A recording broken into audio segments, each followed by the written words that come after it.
Okay, I think we're live. Welcome back, fellow cardboarders. Today is our very first live stream. We are celebrating the 750 subscriber mark, which we have surpassed by now. And the plan for today was to build a deck with you together. I have a whole commander vote in the community tab, which you've all been voting for, and this is the winner. This is the winner of the commander vote. So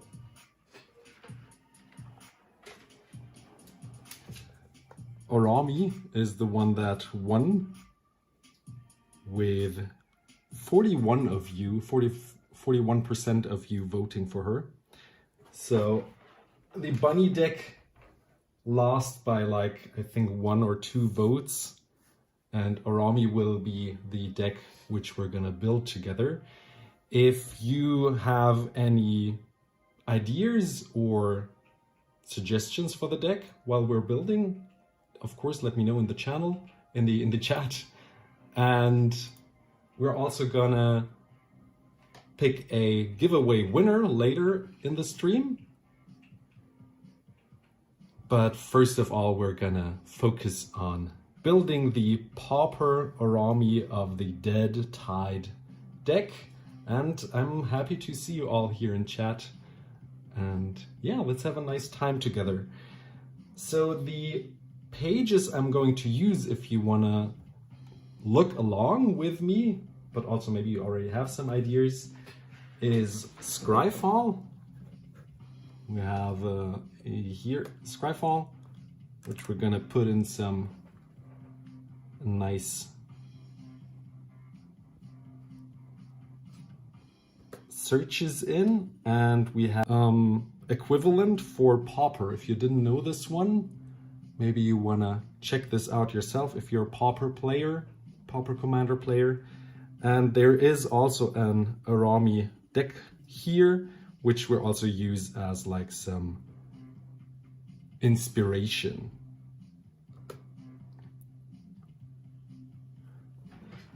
So, and we're gonna put those into the deck today.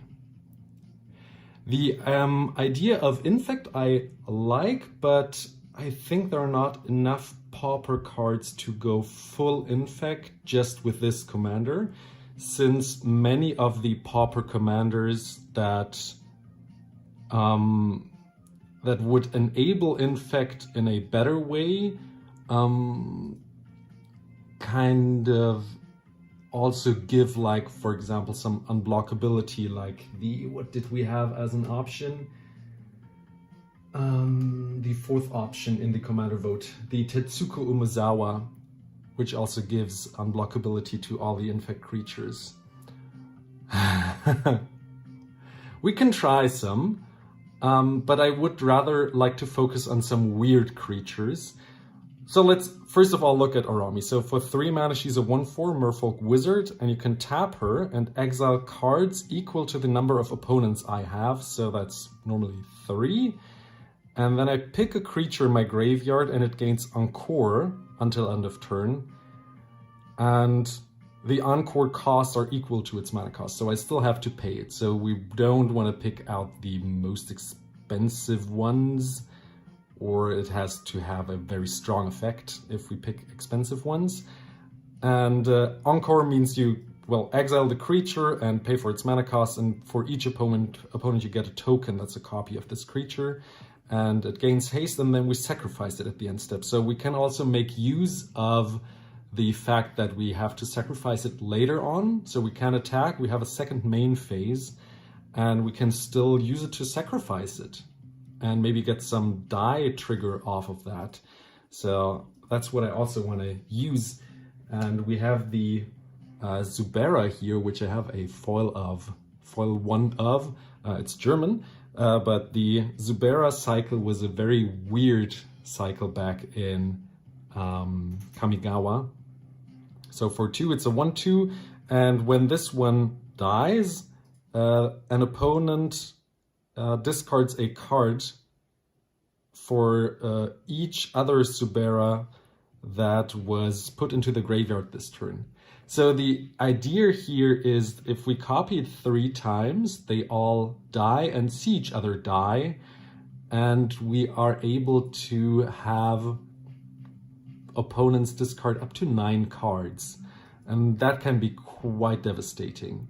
So the first time it dies, well, we get one trigger at the very beginning if we had it in play, but later on, if we get it to have Encore, we can like actually drain our opponent's cards quite nicely. And I want to also put in the blue one in here, which I think draws us cards. So I will start to get some boxes, get some cards, and get this deck going. And yeah, let me know if you have some ideas of what I should put in here, and I will see if I have the cards. Keep in mind, we only want to use pauper cards, pauper legal cards, so only commons or cards that have had a common printing at any time. And yeah, let's see what we find. Let's see what we find. I'll get my Kamigawa box.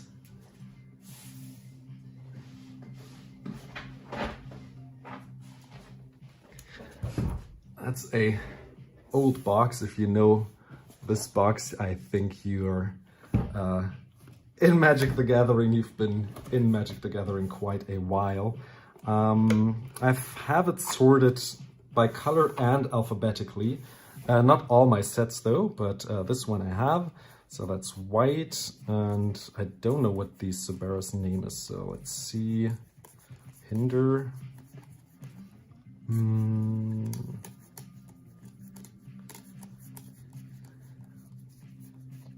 Where is it? Oh man, do not have this one? That would be sad. Ashen Skin. What's the name of the blue Subera? Let's see. Maybe I missed it.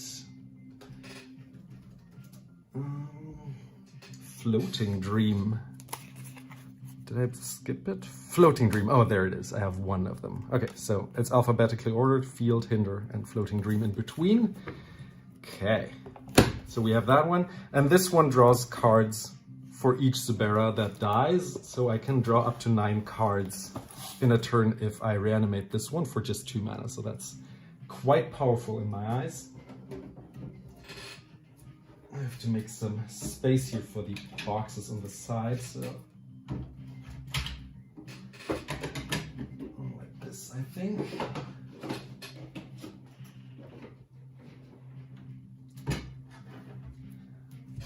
Can get some more cards in here. So at first I just want to get some cards into the deck that we just find useful, and then focus on like some ramp cards, some card draw cards, and some removal cards.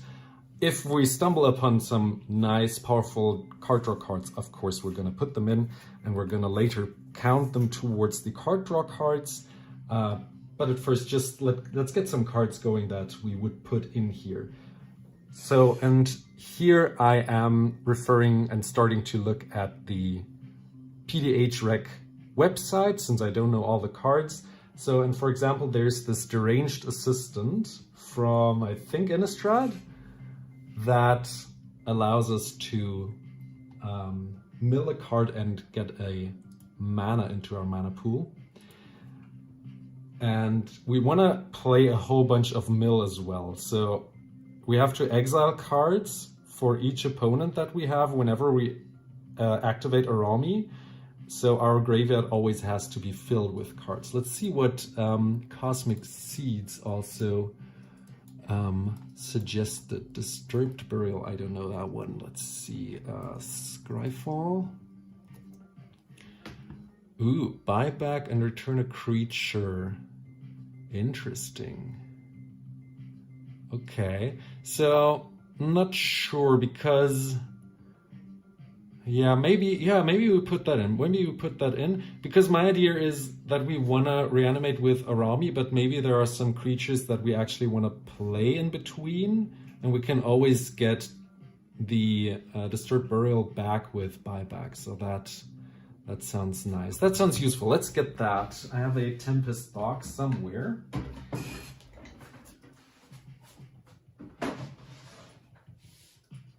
That one. And let me know if I'm too quiet over the music, or if the music is too loud or anything. Just let me know. Because this is the first live stream we ever did, or I ever did, and I'm still learning here. This one is not sorted alphabetically, just by color. So this one I didn't get. There it is. This one I didn't get to yet. Ooh, those are quite minty nice. Disturb Burial. Okay. Anything else in here? Deals 2 damage to each creature and player. Interesting. Huh. Didn't know that one. You could use it as a board wipe if you have enough mana. You could put that in. Let me know what you think of this card.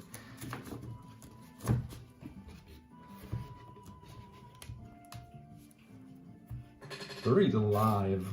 Is that a Pauper card? Was it ever legal in Pauper? I have to check. I didn't know. If it is, I didn't know. Let's see.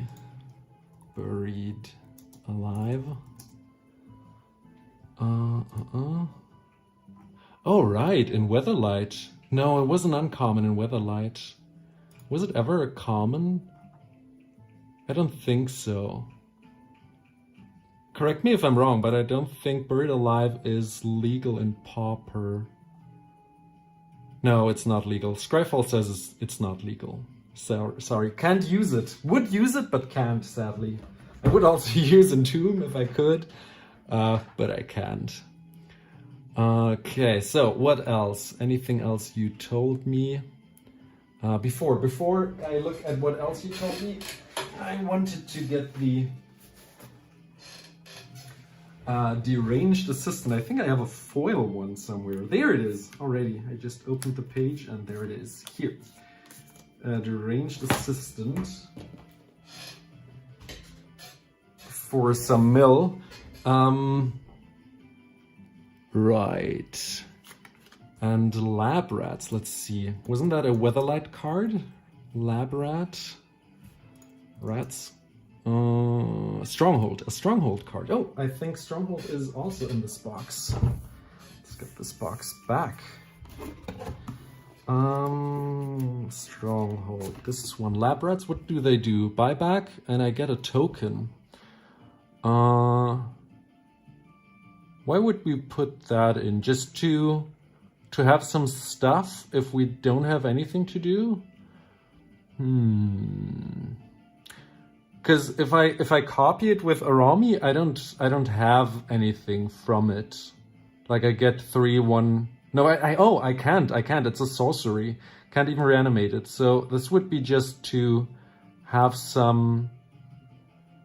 Generally have some cards, right? Just some tokens. I'm not sure if I want that. If you give me some argument why I should put it in here, let me know. So it's kind of like the what is it? Sprout Swarm? Sprout Swarm, was it? Yeah, from Future Sight, which also has bad, and that's a good card. That's a useful card.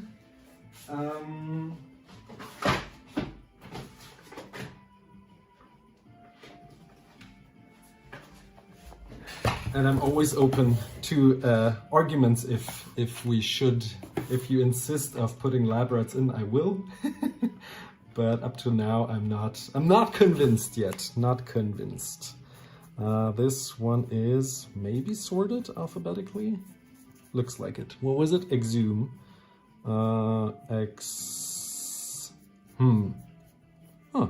Pestilence? Board wipe?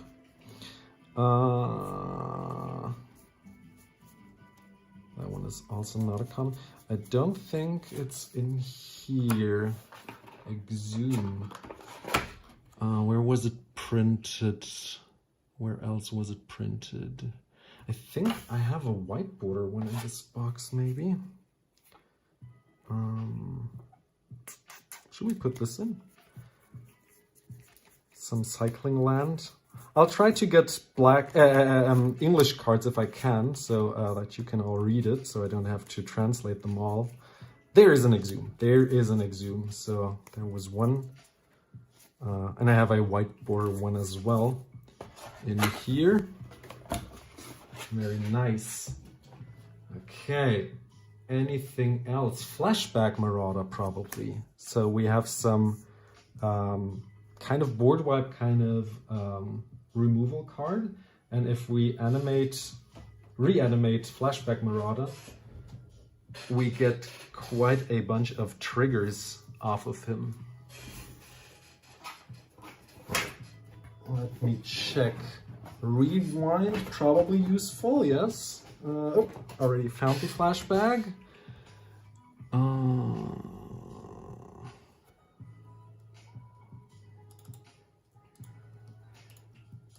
So,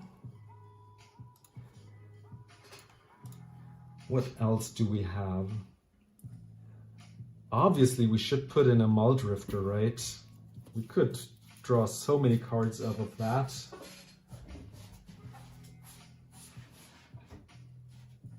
Where was Muldrifter printed?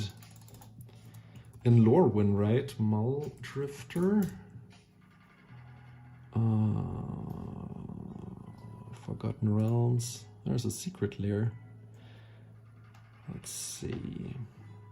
Oh yeah, Commander Master. So let's have a Commander Master box here. And there should be a Muldrifter, hopefully. This is not sorted. There it is, a German one. I mean, Counterspell we can also put in here while we're at it. Let's see if we have an English copy in here as well.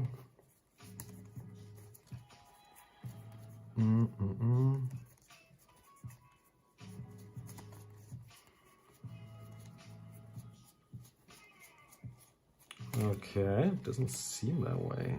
Anything at the beginning that I skipped? Nope. Okay, I think there are a couple of blue cards in this box still.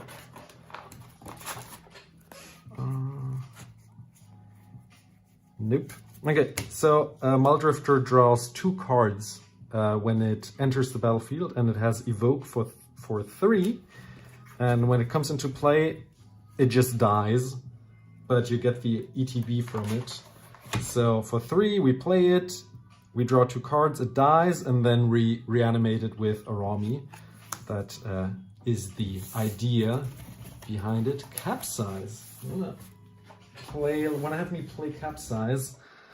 We would have to make infinite mana as well. That would be cool to win with Capsize in this deck as well, but it wouldn't be the main reason why we built the deck. But somehow it has to win, right? With infinite mana, we can bounce the whole board, and Capsize is a way to do that. I don't know if we can achieve infinite mana in this deck.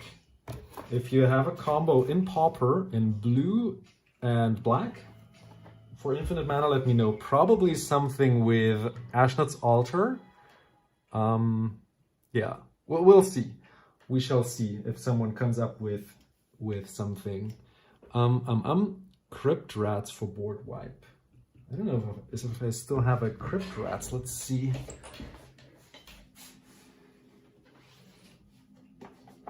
Because this is like my second or third even black Pauper deck that I'm building, and they should still have the Crypt Rats. So this is from Visions. Oh, there it is. There it is already at the very beginning. There was a reason why I put it there, just to be able to quickly find it. Let's see if we find a English version. Otherwise, I will still tell you what it does, because it's quite a powerful card. There it is. So I have 2 still. Very nice. Okay. So this is a board wipe, obviously. It pretty much does the same as Pestilence. So you only are able to spend black mana on this one, and it deals to each creature and player X damage equal to the mana you put into it. And you can obviously pay like 20 mana and deal 20 damage if you can, both of them.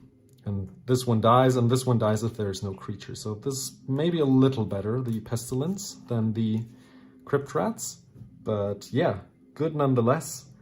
Let me know what you think about this one. Did anyone tell me what they think of the Evan Carr's Justice? Because I have never seen this card before. Oh, you know what? You know what? We'll have to check. We'll have to check if it's pauper legal. At first, Evan Carr's Justice. Because back then there were, yeah, it's pauper legal. It's pauper legal, and it was a common back then and is still to today. There's no uncommon. Tempest Remastered has it as an uncommon. Okay, so this is legal. Let me know what you think. Right. What else? What else? Crypt Rats, Song of the Damned. Songs of the Damned. Wasn't it like create X mana equal to the number of creatures in your graveyard? That is quite powerful because we can activate Arami as an instant as well. So we could also leave it open. And then instant speed also get Songs of the Damned and have a whole bunch of mana if we still need some. Let's get this, and also Dark Ritual.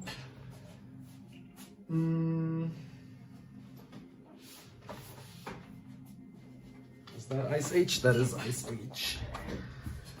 So, let's make some space in here. So this is all already like removal cards. This I also count towards removal. These are like card draw, removal. God, we have already so much removal in here. And then some ramp, some lands, and some recursion. Let's see, this is Ice Age. Ice Age I have not sorted well. I got like, I sorted half of it by color and the other half is still like totally unsorted. Let's see what we have. Black we wanted. Should we put Burnt Offering in here as well? Sacrifice a creature at mana equal to its mana cost? What do you think? Put it here and you let me know what you think. Because it's also instant speed. We could also add red mana, but we don't have to. Is it color restricted? Hey, Jürgen, how are you? Nice to see you here. Burnt Offering. Glad you tuned in. We're building a commander deck right now. Ah, it's color restricted probably. Because now the new way it's worded, it has the red mana symbol in the text. So we cannot use it. Oh, that is sad. Then we have to put it back. Okay, so where were we? Songs of the Damned, we said. Songs of the Damned, not in here, but we still have like half of another pile of unsorted Ice Age in here. So let's enjoy. Oh, that is so much nicer, isn't it? Let's change those. Put the other counterspell away. There's an old German Dark Ritual. Maybe I want to play that to put in, obviously. No brainer. Yes, there it is. Songs of the Damned. And I have a second one as well in German here. Very nice. Okay, and a third one. Okay. Got that out of the way. Where are we in the list? Songs, Pestilence, Sadistic Glee. What does that one do? Sadistic Glee. Whenever a creature is pinned. Oh, that's the combo card. Okay, we could make a big creature out of that. What would we do with it? Just hit people with it? I mean, we could put it onto an infect creature that is unblockable, like a, what's it called? The Blighted Agent? Thank you. But yeah, it would be quite a build up to have, and if my Blighted Agent is like at like 10 or so, it has to be removed, right? And Blighted Agent does not have hexproof, does it? Blighted Agent, like on which creature would you put it? The Sadistic Glee. I'm not sure. Okay, what else? I'm waiting for arguments. I'm going through your list and ideas. Mind games.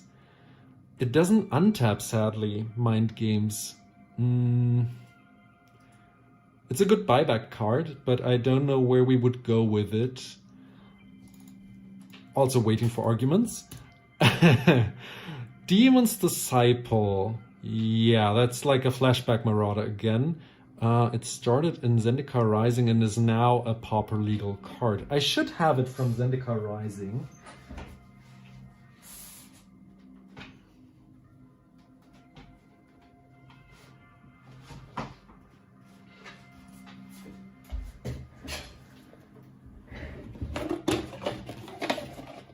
Yeah, we can put in cards that untap my commander, because then we can use her again in one turn. And there is a Kami from I think Betrayers of Kamigawa, which I will pick later out of the boxes, that actually sacrifices itself and untaps Arami. If we copy it 3 times, we can use her ability thrice in a turn. That will be quite brutal, I think. Demon's Disciple. I do not have it. That is unfortunate. Let's see here with the unsorted bunch. Nope. Someone sent me one. Let's check the other box.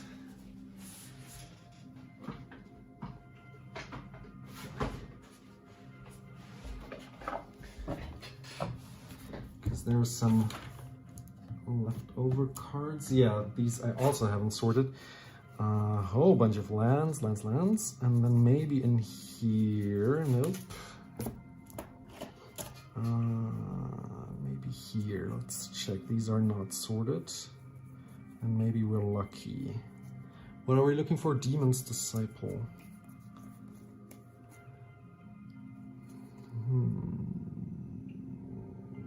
Feed the Swarm. We should put that in as a solid removal, but no Disciple. What's up with that? I think I opened a whole box and 2 bundles, and either I traded them all away before I went into Pauper, or I got really unlucky. There's no Demon Disciple, and I did not open anything from Commander Masters since I thought it was only reprints and not really worth my time or money. And now I wish I had it. That is sad. I think there was another card that is similar to the Flashback Marauder. Maybe someone wants to tell me what the name was. I think there was an older version. Maybe I'm mistaken, or a newer version. I still have one idea where we can find a Demon Disciple. Jumpstart? No. Because I have a pile next to my bundles, which is mostly unsorted cards, but they're partly sorted by set. Maybe we're lucky. Let's skip through this and see if we can find one Disciple. Maybe we're lucky. What do we have here? Eldraine. There are some. Nope. Also not. Let's see through these. Look through these. Also not. Also not. Nope. And then I have one last pile, and then I'll give up on the Disciple. But only then. Let's put these away again.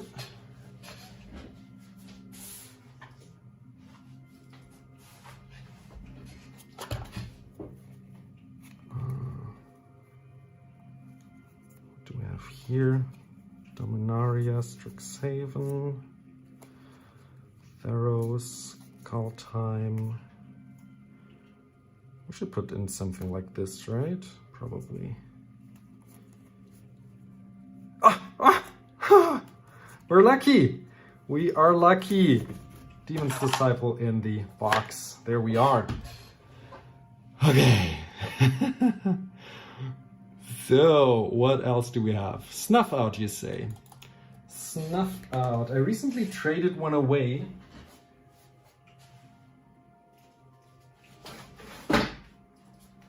Maybe we're lucky and we still have one. Otherwise, I would just pick one from my other pauper decks, and or my Orzhov cantrips deck, since the Orzhov deck can make use of all other cards that exist, and this deck is restricted to pauper.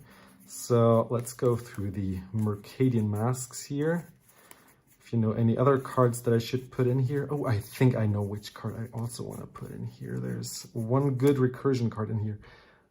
I think I want to have the Rebecca Gay Dark Ritual. What do you think? Which one of these two should I pick? The Rebecca Gay or the Ice Age one? Let me know what you think. Yeah, the Undertaker is one I should put in here. You discard a card, and we can also discard a card we want to reanimate and then return another creature from our graveyard to our hand. And we can also just discard a land if we don't want anything else. So the Undertaker, I think, is a no-brainer to put in here. Let's see about the Snuff Out. Let's regenerate. Do we have to exile it? We have to sacrifice it. Oh, there are tokens. So regeneration doesn't help. Regeneration doesn't help because we have to sacrifice it. Not because it's a token that we have to sacrifice it. Nope. No Snuff Out in here. Let's see about in here if we have one. Oh, a Vendetta. Nah.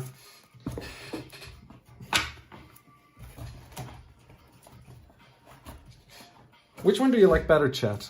The Ice Age one or the Mercadian Masks one from Dark Ritual, from of the Dark Ritual Arts? Which one do you like better?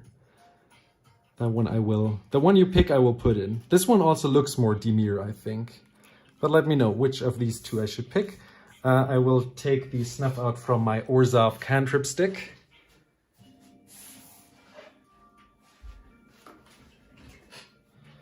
I have a whole video on this deck on my channel. If you're interested in Orzhov cantrips, you can watch it, well, at a later time, maybe not today.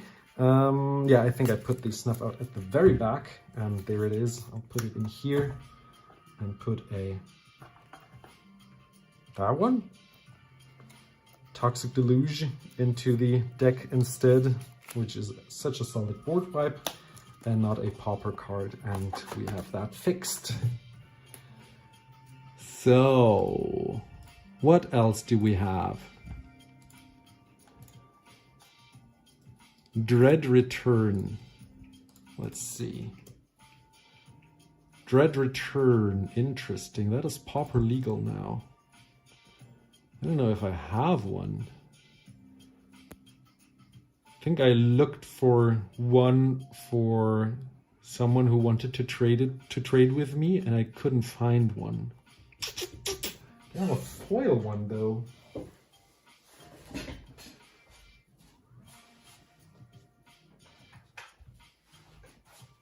Let's look at some Commander staples of decks that I pluck apart. We have one vote for Mercadian Masks for the Dark Ritual. So black, and then what did I want? Dread Return I wanted. I don't know if I still have that. It's a solid card. Tragic Slip, someone said in chat, right? You have to put that in. It's foil. Let's foil out our... Ooh, that's a good card. Our Pauper deck. Whenever we create or sacrifice token. So we have Arami, and we create tokens of creatures. We deal 3 damage, or, well, they all lose life. And then at the end of turn, we have to sacrifice them all. So we deal at least 6 damage to each opponent whenever we reanimate anything. And how about when we create Mirkwood bats? Don't they see each other being created and then deal 9 damage when they enter and 9 damage when they go? Correct me if I'm mistaken, but that sounds quite powerful in my eyes. Let's put the bats in here and still look for the you know what I'm looking for. What was it? Dread return, for the dread return. Let's see.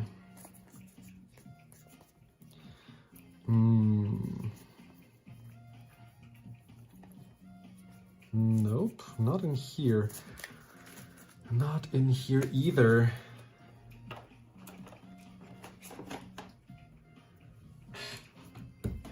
I also think I had one in foil and Arami, but I couldn't find it at the beginning of the stream. So I don't know where I put it. Maybe later I will find it after the stream and have it in foil, but I still have a normal one. 2 votes for Mercadian Masks. Okay, so if anyone else wants the Ice Age one, I'll put it to the side, but currently we have 2 votes for the Dark Ritual. I mean, with me, we have 3 votes, and I think it's great. I think these 2 we have to put in. Sacrifice creatures. We have the tokens that we can sacrifice and draw 2 cards. This also grants us some life points, so these are just solid card draws in my eyes. Should put those in. And what else? Dread return. Let me check my list. I have a whole list of cards that I own. Let me check. I think I had one in foil. I don't know if I gave it away. Dread return. I have it still. Where is it? Like, I'm probably in a deck. But I don't know which deck. Which of my decks. There are still some cards that are just sideboard cards for decks or deck ideas, just staples. Maybe in here. Should we put this in for transmute? What could we tutor for? For 4 mana, we could tutor for like Snuff Out. For like a board wipe, a Pestilence. We'll put it to the side. Maybe we need that later on. Having some tutors and pauper is always good, I think. If we have to cut a card, maybe we will put it out again. But right now this seems useful. So I have a folder, maybe in the folder. A folder of some more staples. This will not fit. There it is. I have it. I have it. Dread return is here. Great. I can continue. Very nice. Dread return. What's that? Foot bottom feast? Never heard of that. It sounds weird. Let's check if that card even exists. I've never heard of that. Foot bottom feast. What? Put any number of target cards from your graveyard on top of your library. Interesting. Interesting. I think I will not put it in here. You have to pay 3 mana. Oh, you know what? I think it could be useful. Maybe someone has like a Bojuka Bog, another card we should put in. And they want to exile our graveyard and then we can save all our creatures. So that could be useful. Okay, I can see where that's useful. Let's get a Lorwyn box.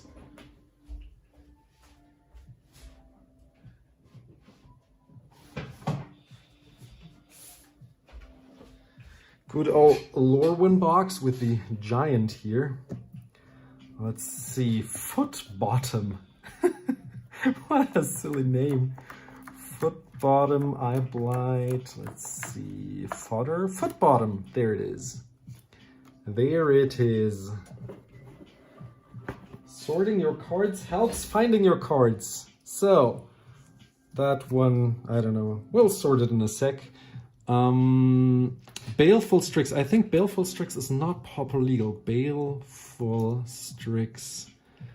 Don't think it's legal in Pauper yet. Yeah, it was always an uncommon.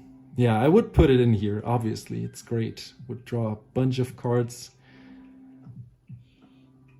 Bone Harvest. It's a similar card to the Reckon. Oh no, I'm mistaken. Bone Splinters, I think, was it that I'm mistaking it with. Put any number of. Okay, so that saves again. Sure. Let's put a second one of the Foot Bottom Feast into the deck. That is the same card. They do the same effect. That's so weird. Okay. Mirage.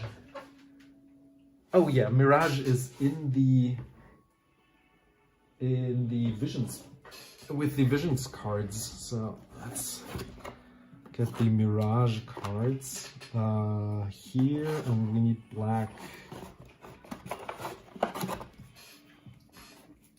Okay, so what was the name? Bone Harvest. Knochen sammeln in German. Do we have a English version though?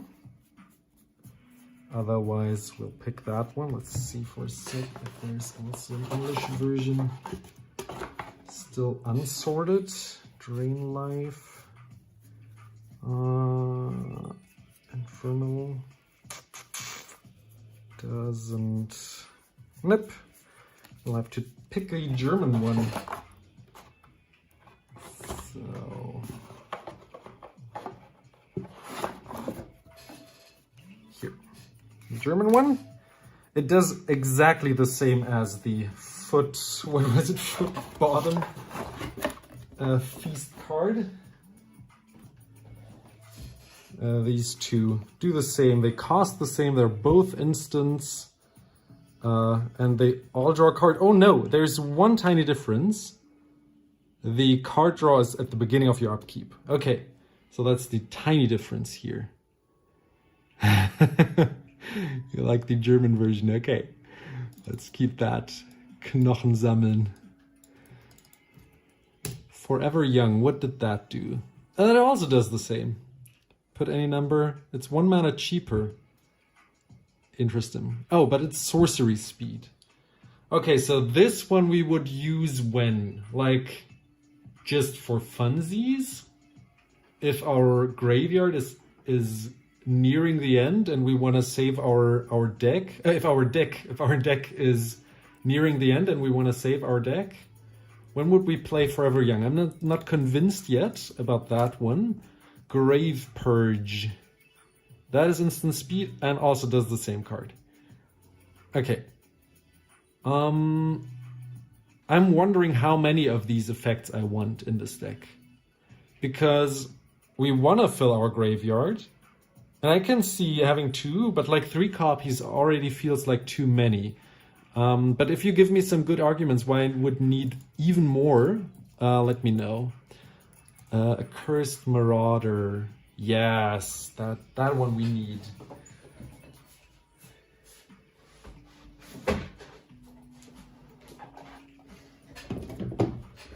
That one we need.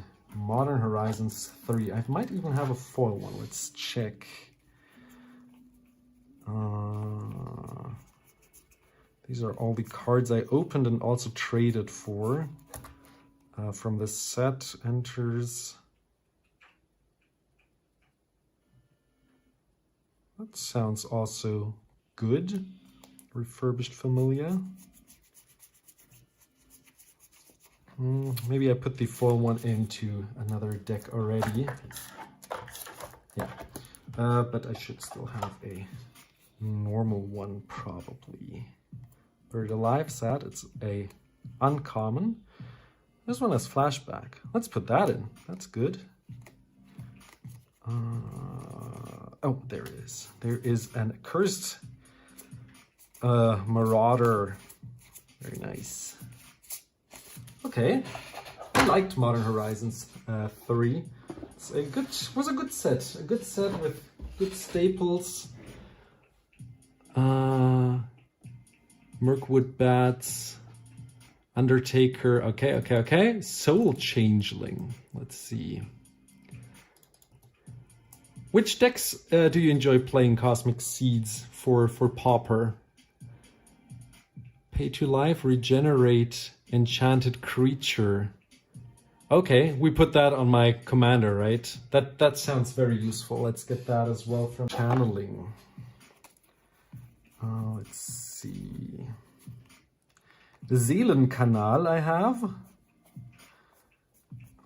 How about a soul channeling? There it is. No Seelenkanal. Valduk, was that the equipment commander that gets bigger or something? Yeah. For each aura, no, they create elemental tokens. I had that for a moment as a non-pauper deck, and then I kind of pretty quickly got bored about it.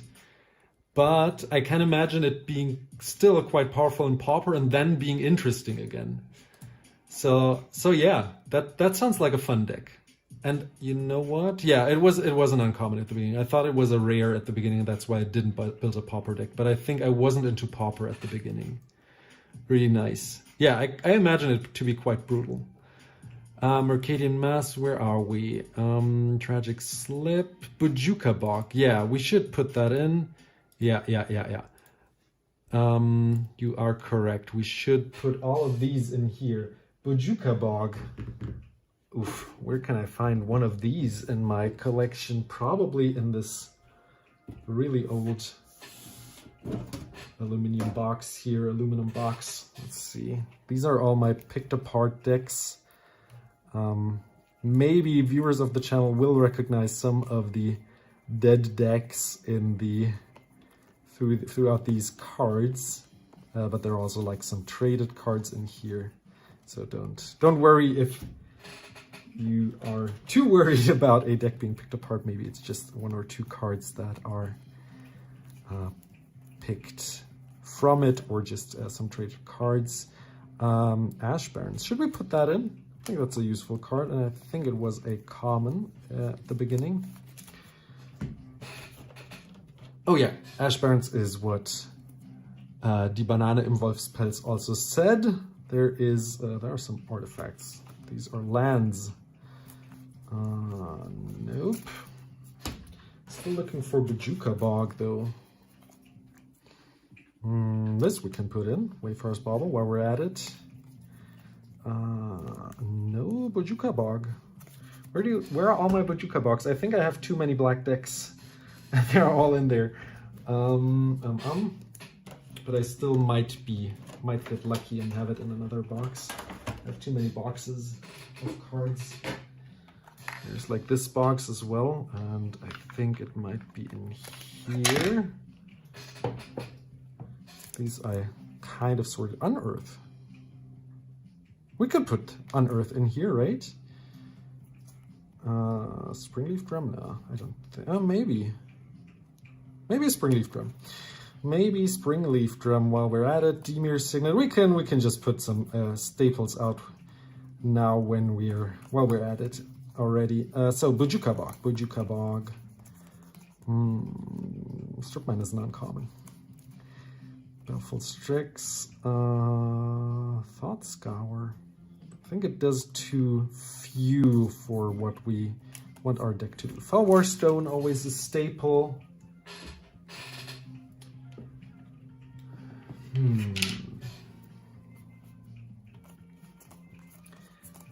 I'll sort the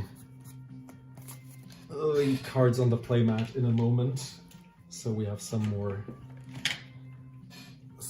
view of what we already have and what we don't. Excuse the chaos for a moment. So, Bujuka Bog.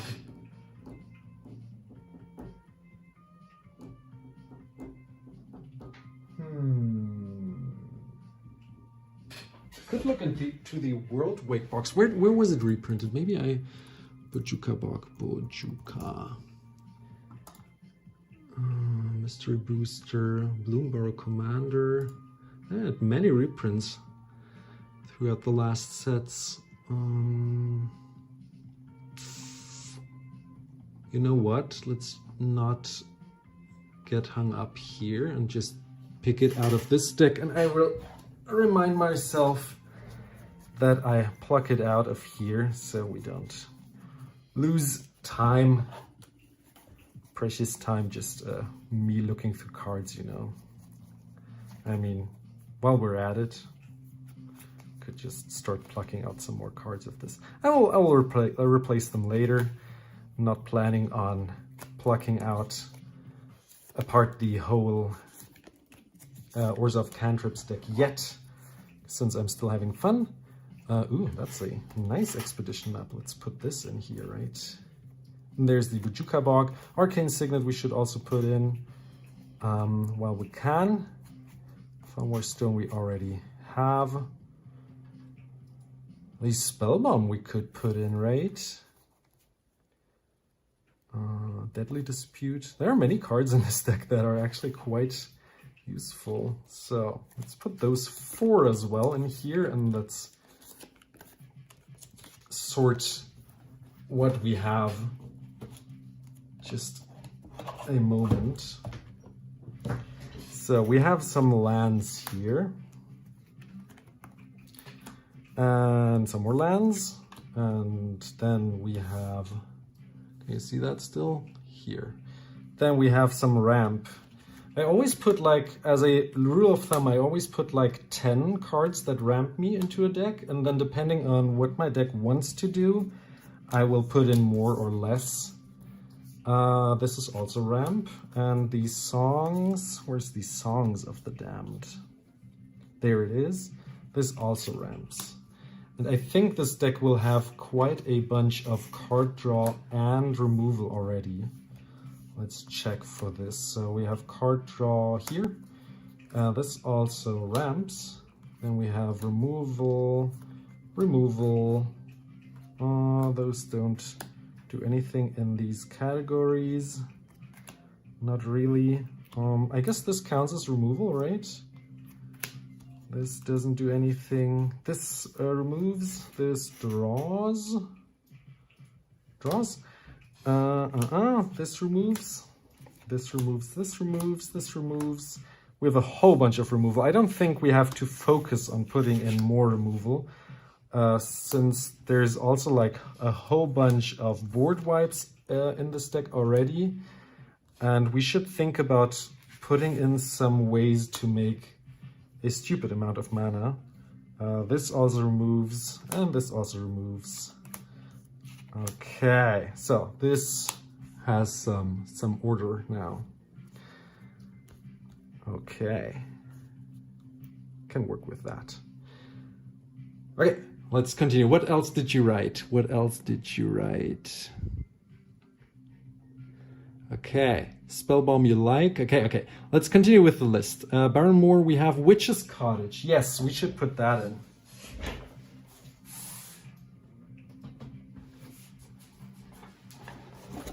Also an undervalued card in my opinion, also in non-pauper decks. I really like this box, by the way. I didn't have the channel back then, but I would have loved to open this box with you. I have only one Witch's Cottage left apparently, so okay, I will go in here.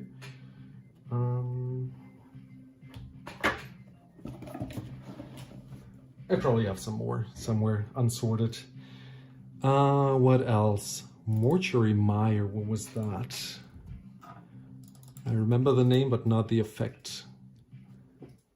Oh yes, that's the Battle for Zendikar one. Sure. Do I still have one of these?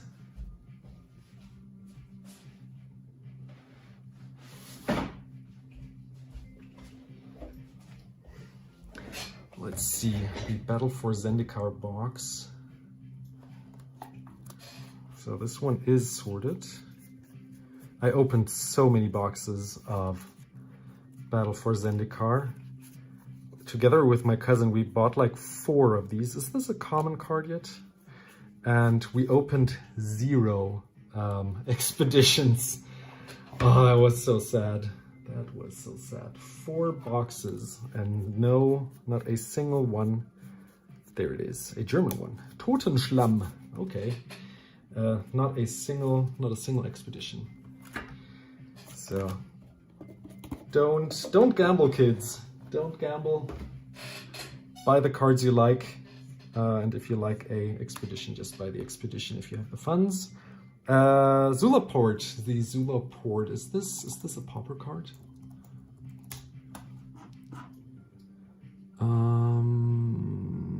Doesn't look like it. Nope. Not pauper legal. Okay, let's put this back. Because that would be good, but not in this deck apparently.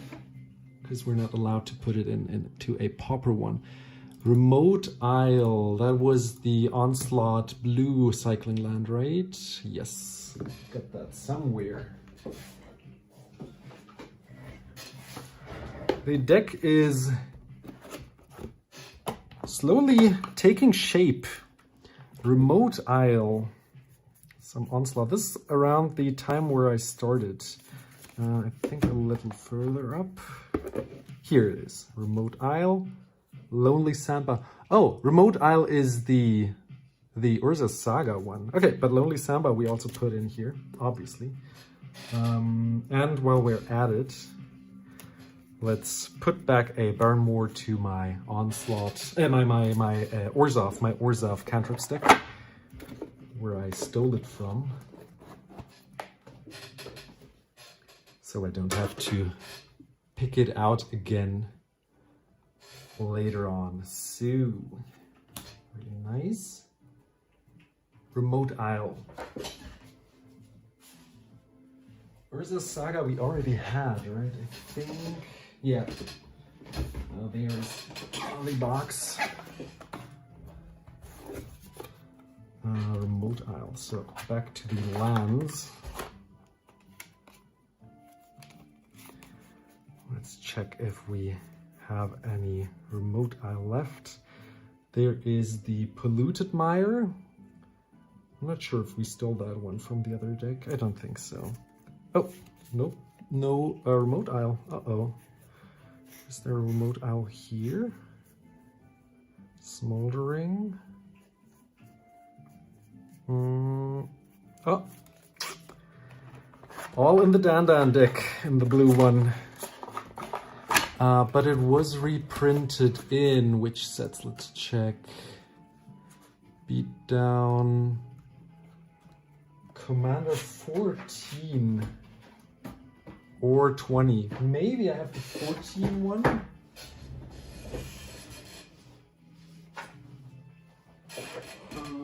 This one. This is a box of just Commander sets, and I think Commander 14 was a set where I still have a couple. So maybe we're lucky. Maybe we're not. Not this time. Nope.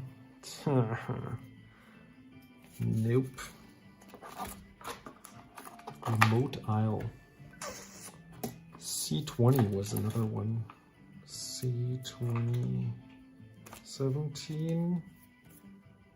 18. That is 20. Nope, also not in here. Maybe? Maybe. No, that's 21. No, I don't think we have that one. Still, the Remote Isle is empty. I think we can put this one in. A Commander Sphere.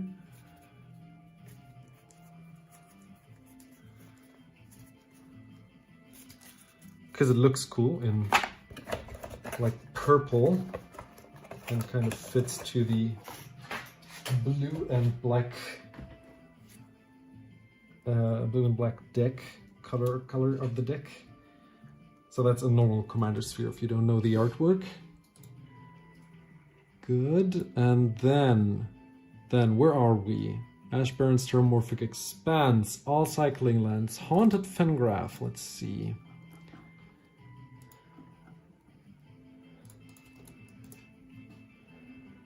Haunted Fengraf. Yeah, that is a solid card. I think it's in the meantime, like I put it into all my pauper decks. It also gives me a random creature. I'm not quite convinced because I cannot plan on which I'm getting, and maybe I want to actually reanimated and then I put it into my hand, so that wouldn't be the best. The Streets of Capenna fetch lands I could put in. We'll see. We shall see. What is Corrupt? Deal 1 damage to target creature for each swamp you control. Not convinced. Since it costs 6 mana, I think that would be a little too much. Tendrils of Corruption. What's this? You can see where I'm at around. I'm at the Tendrils of Corruption currently. Deals X damage to target creature, you gain X life equal to the number of swamps. Still, it's quite expensive and I can't really reuse it, so not quite convinced. Like, most of the time, how much damage will I deal? Like 5-ish? Like, that would be like turn 10, kind of, you know? If I have half swamps, half islands, like, I don't think it will deal that much. Haunted Fengraf. That one we already checked, right? That was the Dark Ascension one, I think. Yeah, I'm not convinced. Spellbomb I will play. Bog Witch. What's that? I remember the name, but not the effect of the card. Oh! That one. Discard a card at 3 mana, but you also have to pay 1. It lets me lose some cards. I'll think about it. Depending on how much ramp I need. I already have 2, 4, 6, 8, 9. I already have 9. Maybe I don't even need her or it. Him. I think it's a dude on the artwork. Cabal Ritual. I don't own any of these anymore. Sadly. Should have kept some. I'll check again, but I'm pretty sure I don't own any. But for this deck it would be perfect. Because for 2 mana you get 5, because most of the time we will already have Threshold. Let's check. Maybe on the back. Nah, and that's an uncommon. How about the black cards? Cabal Surgeon, nope. Sorry, don't have that one. And where else was it reprinted? Vintage Masters, From the Vault, and a Mystery Booster. Yeah, don't have that one. Yeah, that would have been great in this deck, I think. That would have been great. Threshold. What does it do? Destroy and deals 1 damage to each creature, each player. What does that will do? Discard X cards, get X creatures. Like, these Threshold cards could be quite nice in this deck. If you know any Threshold cards that you think I should put in, you can pick those out and put them into the chat. So, for all the people who joined recently, we're building an Arami deck, by the way. And you can help. You can look through the chat, you can look through the cards that I already have. We have lands here, ramp here, card draw here, removal, quite a bunch. I don't think we need any more removal, except for more creatures that might remove. And then just the others, quite some reanimation cards and regeneration cards. So yeah, let me know what cards you would put in here. We're currently at around Soldevi Adnet. What's that? Sacrifice a black or artifact creature and add black equal to the mana value. That is interesting. That one is interesting. Yeah, let's try her out. I think there were, back in the day, one sec. Where is that set? Back in the day, I think this set had like different artworks, and there are different versions of this card. Here it is. This is the Ice Age box again, where I also put in my Alliances cards. That's Homelands. There it is. Let's see. I don't have many cards from Fallen Empires, as you can see, that's all in here of that. And oh, I have her. I have her. I think I recently ordered her just as a bulk card. Checking some more cards here. Yeah. You'll let me know if there's any other card that I should put in here, but this one I think I should add. Very nice. Okay. So that one counts towards ramp. So now we have like my rule of thumb we reached, like 2, 4, 6, 8, 10. This is how much I would put into a normal deck. If we find one or more 2 ramp cards, we could put that in. And at some point I would start removing some to make some room for other cards, since I don't want to only have ramp cards in my deck, obviously. Gray Merchant, that is good, right? That is a good card to reanimate, since at least if I reanimate, it will deal 6 damage each. That is that is quite something. I don't know if I still have one though. We'll see. Theros. That's my Theros Beyond Death box. I think from the normal Theros set I don't have one. There might be one Gray Merchant from another deck that I pluck apart. Nope. Maybe unsorted. And then we will check the decks again. Oh, this one we want. This one we want, yes! The Mind Wreck Harpy. The beginning of combat, we all mill 3 cards. If I have multiple ones, this one will mill quite a bunch. Help me to fill out my graveyard again, but also punish my opponents for just for being my opponents. Okay. Yeah, that doesn't look like any Gray Merchant. This one is great. That one I wanted to put in from the beginning when I planned this deck for the commander vote. Let's put the Theros deck aside. Let's check through my decks, my dead decks again, and see if it's all blue, if I still have a Gray Merchant here. At the same time, I'm currently thinking of where I could have put, in which deck I could have put it in if it's still in a deck, because I think I still own one.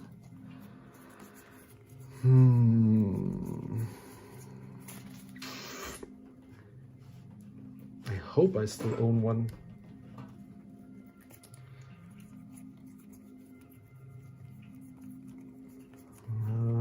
Do I need this one? Could put this one in, right?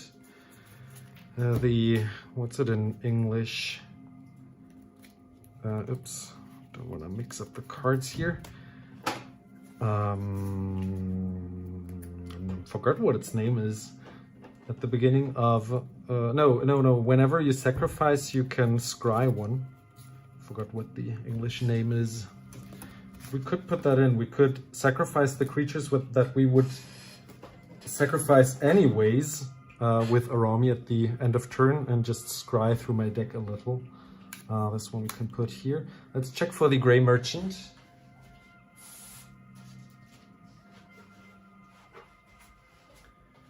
And go through these here. So let's see, bake into a pile. There's another Witch's Cottage. Gray Merchant, where are you? Let's hope we're as lucky as we were with the Demon's Disciple for the Gray Merchant. Nope. Oh, I could put that in. Ghost form.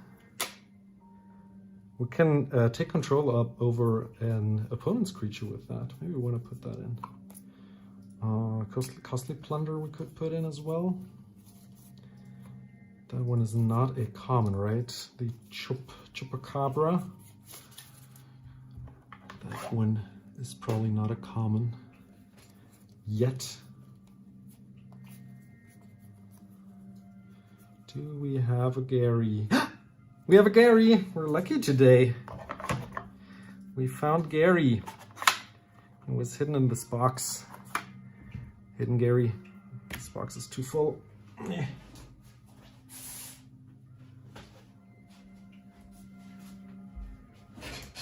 So, Gary we have. That's great. Let me know what you think of these two, if we should add them. This one scries whenever we sacrifice. This one draws cards. That's useful. And the Chupacabra we have to check, but I don't think it's a common yet. Nope, not pauper legal. Let's put this back.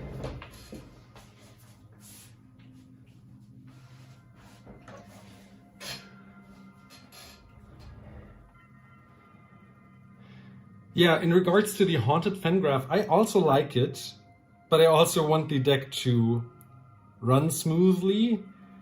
We'll see. The problem is I probably don't have one left over anyways, so that's why I wouldn't put it in. But we'll see. We'll see. I can check later. Let's go through your list a little more. Hopeless Nightmare. When it enters, everyone discards, each opponent discards, and they lose 2 life. And I scry 2, and I can sacrifice it. It's solid, but it doesn't really synergize directly with my commander. It's just a solid addition. So if we still have a card that we have to put in, I might want to put that in. Tortured Existence, that one we should put in. That is such a staple, and I pray that I still have one left, since I really enjoy playing this one. One of my favorite cards. Because you can switch out a creature from your graveyard with any creature in your hand and just switch them out just like that. And I don't think it doesn't have any reprints. Just on the list there was a reprint. Let's see. Tortured Existence, I think. There's the Lab Rats. Still not convinced about this. Also, no one commented yet if there is an infinite combo in Dimir that gives me infinite... Oh, there it is. Gives me infinite mana. Even if it's like 4 cards or so. I would try to make it work, just to have infinite mana, and then I actually have to think about what we wanted to do with the infinite mana. Oh yes, yeah. Infinite Lab Rats or infinite Capsizes we could do. And it might be possible with High Tide, Peregrine Drake, Ghost, what was it? Ghostly Flicker, and like, God, that's like 4 or 5 cards, and then we still don't draw cards. And like cards like the Salvager of the, what was it? Salvager of Secrets, that could put the High Tide back into our hand and then also blink a land. No, that's just too complicated. We already have 5 cards, and we would put a card on top of our library. Yeah, I don't know. Let me know if you know a way that is less than 5-6 cards and I still don't have infinite mana. Like, I'm stuck now. In my white deck, I have infinite blink possibilities with my Abdul Adrian. Also a deck on my channel if you want to check that out after the stream. But that is in white and puts a blink card always back onto the library, and then I draw it. So that's how I get infinite blinks and infinite card draw. But not infinite mana though. So since no one said anything about or for them or against those, I will just put them in and then later out if we still need some space. I also haven't counted yet. Maybe someone wants to count through the cards, so I don't have to do that and can still continue getting some more. And let me know what the current count is, because I think we're almost done with the deck. Let's see, more cards that you said I should put in. Has flying and can't be target of spells of abilities. Aboshan's Desire. Not so convinced. Siphon Mind.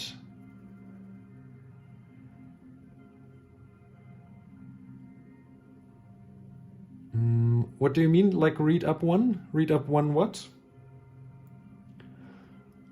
Siphon Mind. I like Siphon Mind, but it costs 4 mana. I'll think about it. I like it. Viscera's here. Ah, yes, yes. You said I should put it in. Okay. Innocent Blood. Songs of the Damned. Mnemonic Wall. Let's skip forward because you said those are important. Aha. Okay. Mnemonic Wall. Blood Celebrant. Let's see. Infinite combo. Let's check. Let's check. Mnemonic Wall.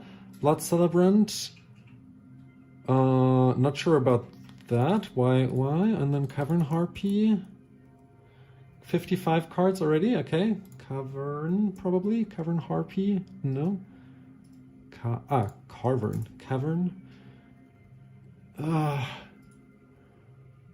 Okay, so how does this combo work? Because you can return it for 1 life. You can return a creature, so you get the wall back, probably. What do you sacrifice with these songs? You just get a whole bunch of mana. Oh, yes, you get infinite mana.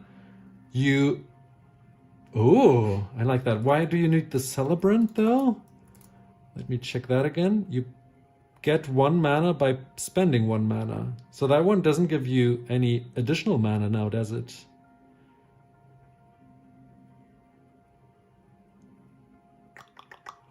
But Songs of the Damned, Mnemonic Wall, and Cavern Harpy should already be enough, right? So with the songs, we cast it, we get like, let's say like 10 mana or so. And then we play the wall and get it back. Then we play the Cavern Harpy. Oh, I get it, why we need the Celebrant. Yes. You need 1 blue mana for the Cavern Harpy to recast it. Return the Cavern Harpy. You return the wall again back to the hand and do it all over again, the whole cycle. That is nice. That is smooth. And you can add more cards like the Mnemonic Wall, similar to the Salvager or the like. And these are also decent reanimate cards if we just want to get some of these instant sorceries back, right? If we can't reach our combo right away, or if we have multiples of these. Okay, and then we can win with buyback. Then we can win with buyback, with capsize, and then we can put in lab rats, so we can produce infinite amount of mana for the lab rats. Okay, I like it. That is quite deranged. I like it. Okay. Yeah, I really enjoy doing infinites with commons. That is that is quite something. That is quite fun. I agree. And we don't even need to... Oh, one tiny little problem. As you said, we need a decent amount of life. So it is cool. Like we could get like...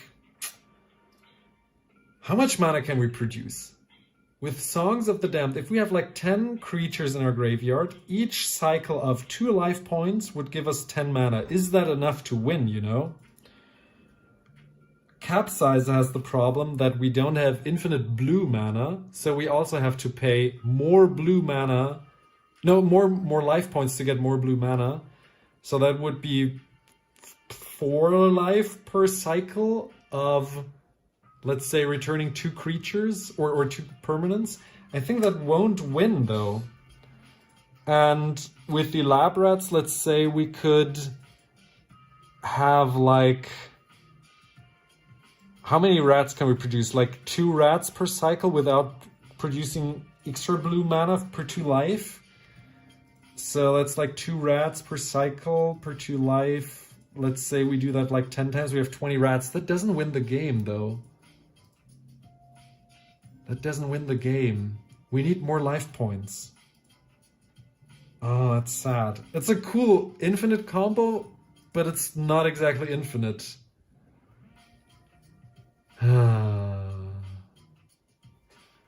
What did Banana write? Tidewater minion. Untap a permanent. Freed from the reel. Aha, and then we produce infinite. Ooh, I like it. I like that one better. And we also have Expedition Map, which will fetch us the land that we want. We get the aqueduct. And then we just have to find the Tidewater. And the Tidewater, oh, that is so cool. The Tidewater we can also put into the graveyard early with this one, or we can get it back with this one, or that one, you know. Like, this could work. This could work. The other combo I like, but it's not exactly infinite since we lose life every turn, or every cycle. Every two cycles we lose life. That's not what we want. But with the combo that just was just offered, just suggested, we can actually go infinite. So we need those lands and we need this Ravnica creature here, the Tidewater. Life. Okay. Okay. Let's get the Ravnica box. Oh, and I need a fleet from the reel. I think I only have one. But I will pick it out of my Tatiova Pauper deck, which I also have on my channel. Freed from the reel. I think I just have one, but I have one copy, but I will pick it out of the deck.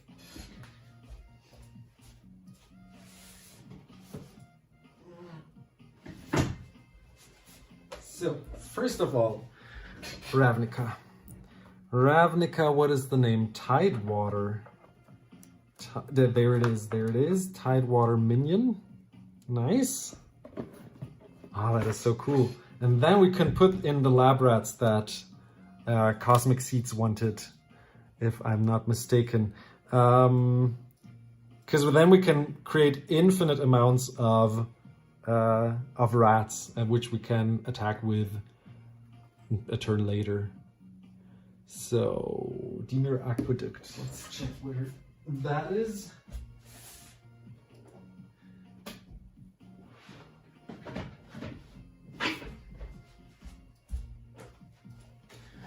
Maybe in the second one.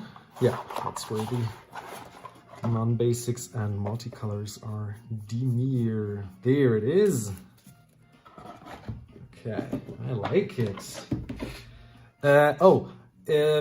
I think Mad Butterfly just counted 55, but I think you counted the lands as well, right? Because the lands do not count. We will count the lands separately. Right, Nightscape Familiar and Stormscape to make everything cheaper. That would be 2 cards that I would like to include additionally to the ramp cards. I think those are decent ramp cards.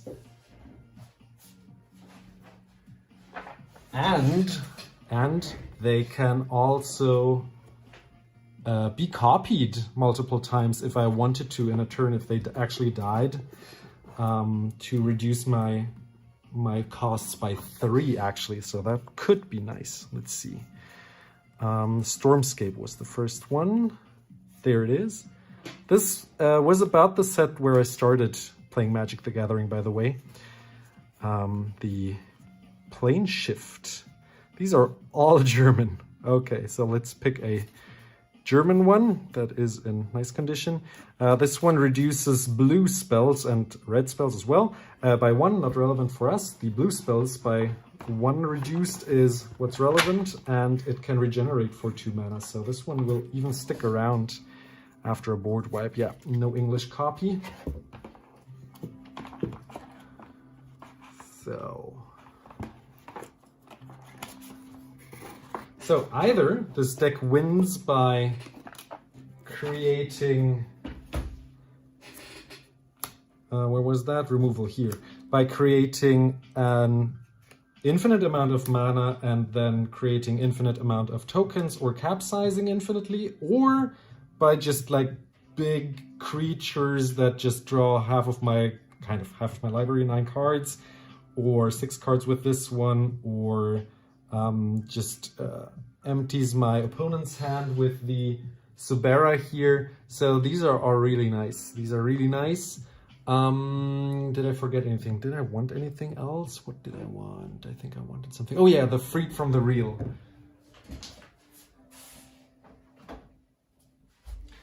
From my Tatyova deck. I will order a second one in the upcoming days probably, or trade for one from friends. Because it's a card that is just so good. I have a whole deck tech on this one as well, with all the combos, because this is just a big combo deck, this Tatyova deck. We could add in the foil wall as well. We could also add the masterpiece capsize, because why not? Just because I have it. I'm losing track of what I wanted to do. There's no Freed from the Real in here. What? Could have bet there was one in here, but maybe there wasn't. Where do I have the copy that I own? Hope I didn't trade it away, because then we don't have the combo. That would be sad. That's unfortunate. Let's switch out the capsizes though, because it's just so nice. And then we have a mnemonic wall, which will be put here for the combo. Freed from the Real. I'll check my decks that I pluck apart. Oh, there's a non-foil one, which we can just add.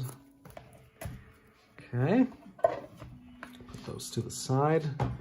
Let's check the blue pile from decks that I picked apart. If you see any card that you think I should add as well, that I just went over and didn't pick, just put it into the chat.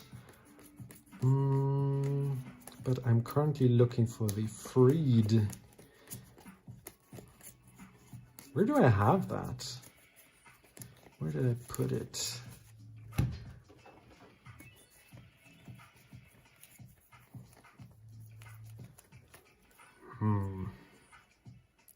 Resculpt. We have enough removal, I think. Oh, foil Muldrifter, because why not? Let's put this away again. Snap. We should put in... Oh, that is also a cool counter spell. That's a cooler counter spell. We could also put this, what was it? Arcane Denial, I think, in English. That counters a spell, and it's not here. That counters a spell, and at the beginning of the next upkeep, the controller of the spell that was countered draws 2, and I draw 2. I draw 1. I think that's a solid removal in Pauper, and we replace the counter spell with this one. So, okay, 51 without lands. So probably now we have like what, 52 probably.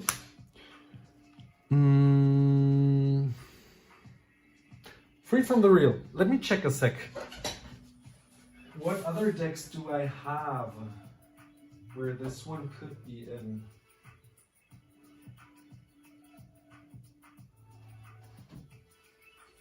Maybe I don't have a deck where it's in and it's just in the box and I just didn't take it out. That would be great for a change. Let's check the Kamigawa box again. Freed from the Real was, what was it? Which set was it? Freed from? Saviors of Kamigawa. So that's the back part here. Nope.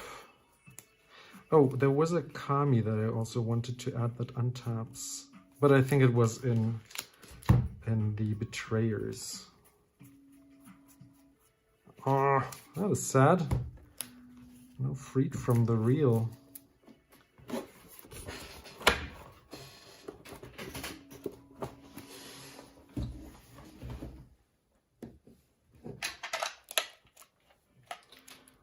Oh, there is an Arcane Denial that is actually readable. So let's switch those two. Ponder, Peregrine Drake, Ghostly Flicker, solid. But not what we are looking for. Ah, come on.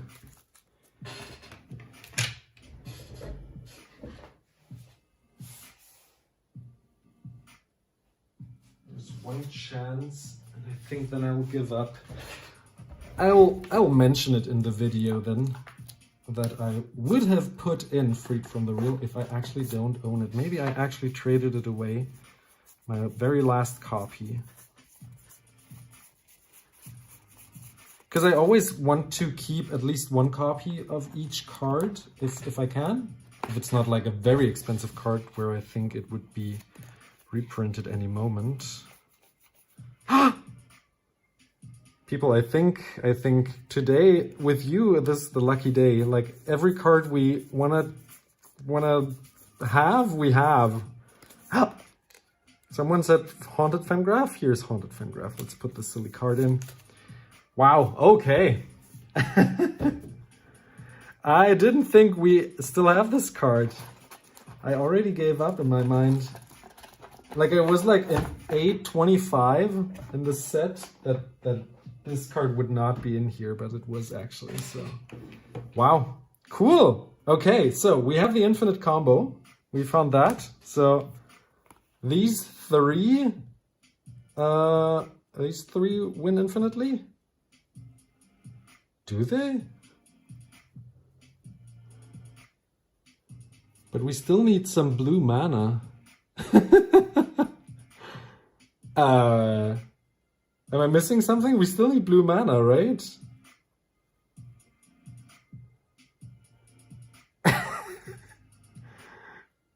Or am I missing something? We still need blue mana, right?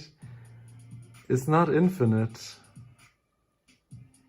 Oh yes! Oh, thank you! Thank you! The fourth card, yes! I remember. We need this land as well, yes. Then we have infinite mana, that is true. Yes. Then we have infinite black. We cannot infinitely capsize though. That is not possible. But capsize is a solid removal. We'll still keep it in here. But with lab rats we can create infinite rats. And we can infinitely actually get our creatures from our graveyard. Infinitely cast them. Infinitely sacrifice them. With this guy? Viscera Seer was it? That is quite brutal. We can infinitely sacrifice it with Flashback Marauder. Okay, so that is a combo. So these three and the land we want. That is nice. Whew. Okay. We are getting somewhere. Lab rats. Someone said lab rats. Which set was it? Lab rats. Don't see the box. Where did I put the box? This box. It's already on the very bottom. Lab rats was Stronghold, right?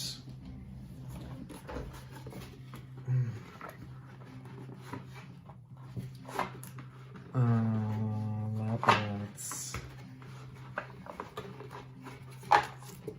Here. Stronghold? Yeah, there they are. German Laborratten. Those are cute. They're all a little beat down cards, quite old. Well, let's have some rats. And at the early game, we have like some blockers. you know, for 5 mana. If we're really desperate, we can just have some blockers. That's nice. Good? Very nice. Okay, so, I'm back. I'm back with reading. What do we have here? Retraction Helix. Those are infinitely large black creature. That is just one creature then. It also needs like unblockability then. Recover. What does recover do? Recover. Return a creature back.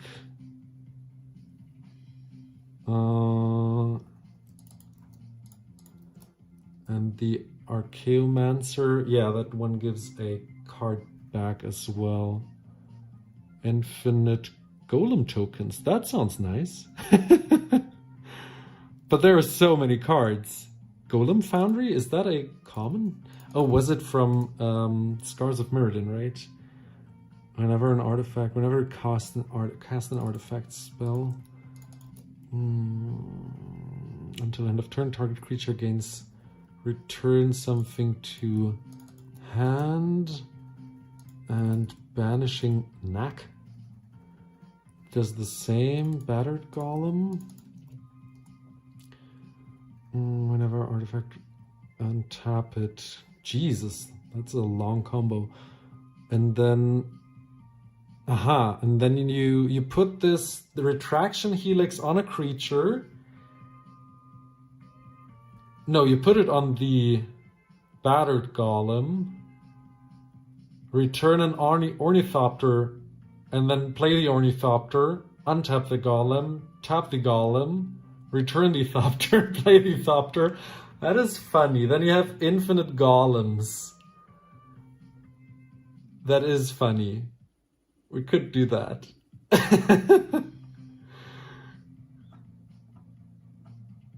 Yeah, I'll think about it. I'll think about it. We also have to check the number of cards again. I forgot how many I added.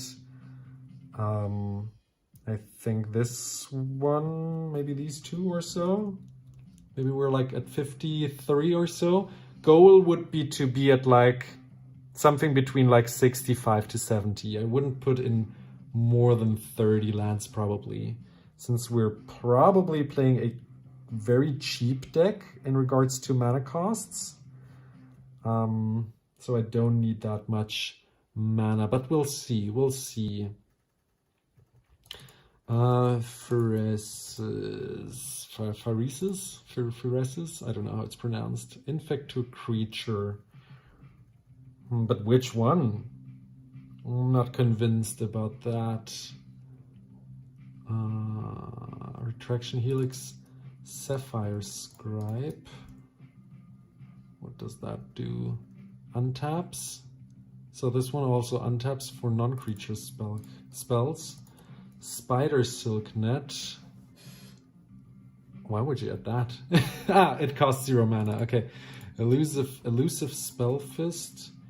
For an infinite large unblockable creature. And then you give it infect, or but yeah, you don't need that. You don't need that since it's infinitely large. I would also I would still like to have some creatures that are interesting to encore and not only infinite combos. So maybe I'll pass on that for now, depending on if we're actually through the staples that you would put in here. By the way, staples, not really staples, but a card that I wanted to add that I forgot. By the way, Kamigawa is what I wanted to say. The Kami, the Teardrop Kami is the name of the card that I wanted to add. As Teardrop, here it is. This one untaps my commander by sacrificing itself, and when we copy it, we can actually use Arami 3 times in a turn, and I think that's very neat. So I'll add that as well. We need some space. I'll make space in a second. Let me check what else people are playing. I'm currently looking at the PDH rec website and see if there are some cards that we might have missed during the building of the deck. Interesting. People play PELAGIC, which is a 4-mana flying 3/1. When it deals combat damage to a player, I can sacrifice it and draw 3 cards.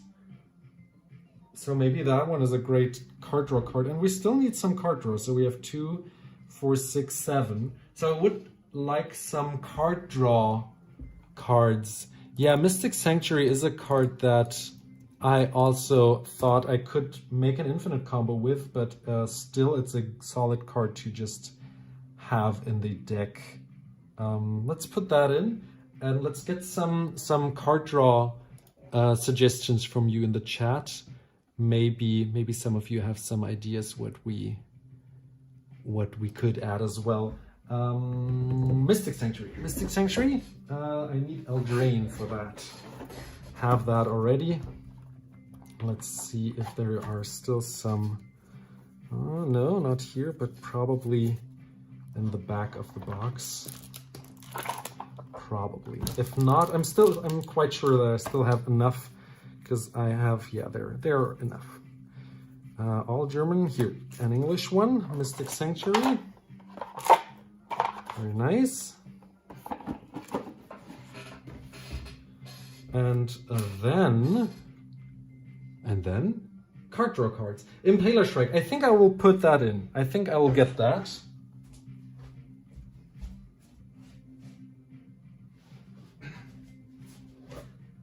That's from New Phyrexia. And this could also draw me up to 9 cards in a turn, depending on if it gets through or not. And I don't think everyone will have a flying blocker. And yeah, then I can draw cards. Even if I just draw 3 cards with this, it's still solid in my opinion, since I still have to sacrifice it anyways. So let's have that. What else do people play? Burglar Rats. I could put in some Burglar Rats because it lets my opponents discard cards, and if I have 3 copies of it and they all die, they all have to discard 3 cards.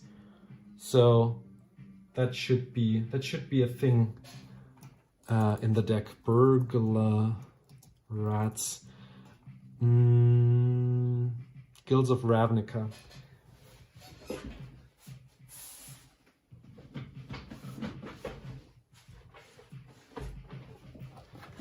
So, let's see if I still have some Burglar Rats. Also a solid pauper card in my opinion. Burglar Rats. There, last one that I have. Little ratty. Though, yeah, we have enough removal in my opinion. Card draw is what I wanted. What else did you write? Consider Whispers of the Muse. Do you consider it common? Let's see. What's that? Yeah, that's a common card. I think back in the day. It is pauper legal because... Why? Because in Tempest Remastered it was a common. And in any set, even online sets, if it was a common, it is pauper legal. So in Scryfall, it also says it's pauper legal. We could draw infinitely.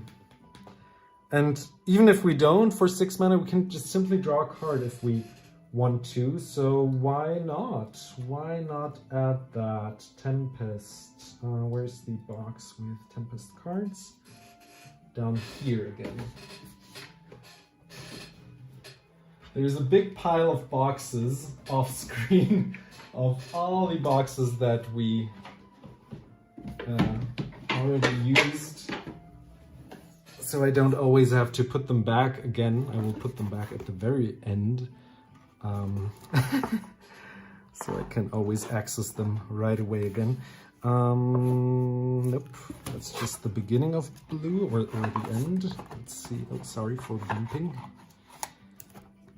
Hope I didn't bump you off screen. Let's check. A little. I bumped you off a little. Let's get you back. So, It wasn't uncommon back then, so maybe I don't have that many. Yeah, doesn't seem that way. Maybe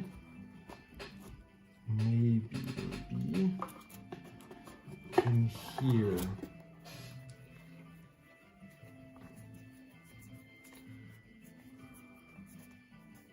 Nope, doesn't seem that way. I will steal it from my Tatiova deck. And maybe I have a time-shifted one that we'll get later when we're done with the deck. And yeah. So let's steal it from Tatiova. Where is she? There she is. And I don't think she will mind. We could also steal this. Should we put in more of these? Cards that give me back my instant sorceries, like the Archaeomancer and the Salvager. We could also put in. Oh, you don't see those, do you? How about these two? Capsize. What am I looking for again? Ah, Whispers. Whispers of the Muse. Card draw.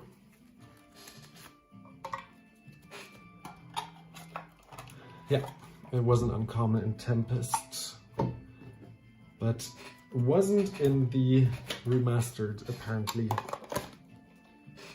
So, yeah, let me know if we should put those in as well. I think they are good. I think they are solid inclusions, because we can, if we reanimate them, we can even get 3 instant sorceries from our graveyard, and I think that's very good. And these almost count towards card draw, in my opinion, at that point. If you get 3 cards. Okay, for Infect, Tainted Strike. What else? Ponder Plague Stinger, what is that? Plague Stinger, more Infect. You have a signed Whispers of the Muse. Who did the art? Quentin Hoover. Oh, that is nice. It's also beautiful artwork. So, what else do we have? Sadistic Glee. I don't know what to do with Sadistic Glee though. It will just make a creature bigger, but then we don't have an out for that. Like, if we have infinite infect, we could do that. Or infinitely big creature that is unblockable is what I mean. Otherwise, I'm not so sure. Let's count. 10, 20, 30, 40, 50. That's exactly 61 cards. So let's have like, let's say 7 more cards. So we put in like 32 lands. 7 more cards. 7 more cards and the deck is finished. Card draw. I think I want like maybe 1 or up to 3 more card draw cards into this deck. So we have a little more consistent card draw base. Also, how about Stinkweed Imp for some dredge? I think that would be nice. If there are more dredge cards in black that are Pauper legal and you think is useful, let me know, because this one will also mill ourselves, but also is a solid blocker, or just a general blocker, not a solid blocker, but a general blocker, but can also block flyers. Stinkweed. I have a Stinkwurzbold in German. So it has flying. Oh yes, it has Death Touch, so it is a solid blocker. Whenever it deals combat damage to a creature, the Stinkweed Imp destroys it. So let's put that in. Wall of Vapor. I'll check that out in a sec. That is 1 card of 7. We need 6 more. Wall of Vapor. Ah, for blocking, right? just to have some blockers. Maybe. I'm not sure if I'm that desperate to just put these in, but maybe this deck needs that or wants that even. Let's check what else we can put in for card draw. We could put in like a Filigree Familia for some life gain and also card draw.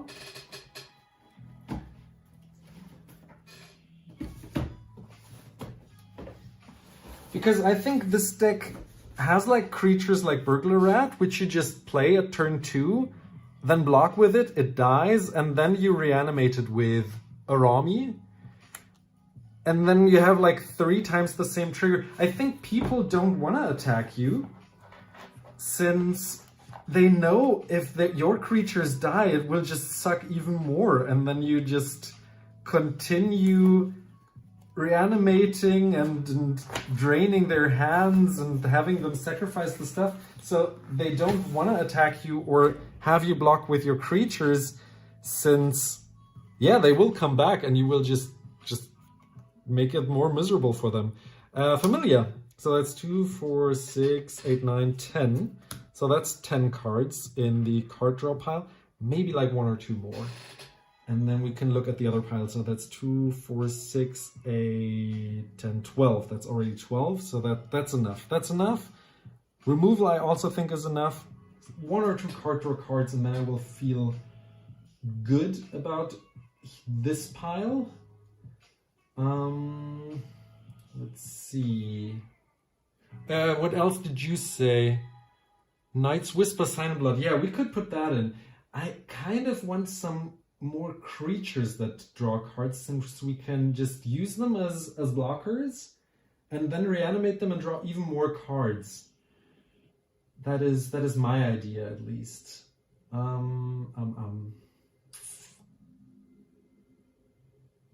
Gurmag Drowner. Exploit and look at 4 cards, put 1 into the hand and then the rest into the graveyard. So it has mill and card draw. Maybe we want to have that.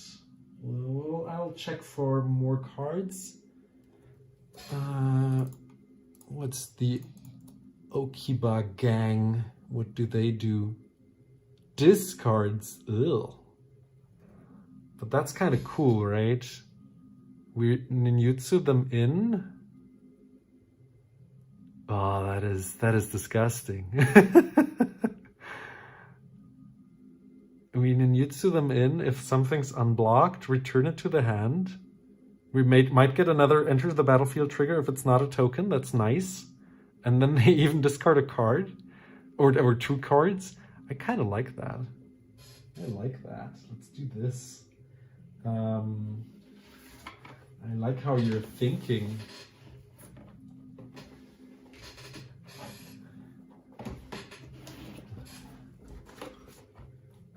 What's that set? Betrayers. Betrayers? Let's see. Yes, I have several. That is what? Card 1, 2, 3. And I said what? 6 more? So 3 more cards and the deck is finished. Really nice. And then we still have to do the giveaway, by the way. If you haven't done the giveaway, do check out the latest video that we have on the channel. You can still be part of it if you haven't. Just comment under the video and you will be put into the raffle. If you want, you don't have to. So let's get the what was it called? Gurmag Drowner from Dragons.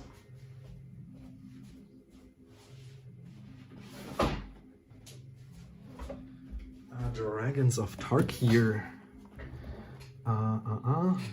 This way.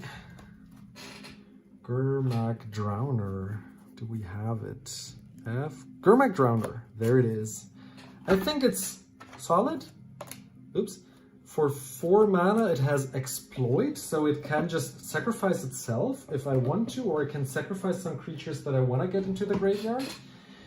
And then I put 4 cards I look at four cards on my library and get one to my hand and the rest into the graveyard. So I fill my graveyard even more.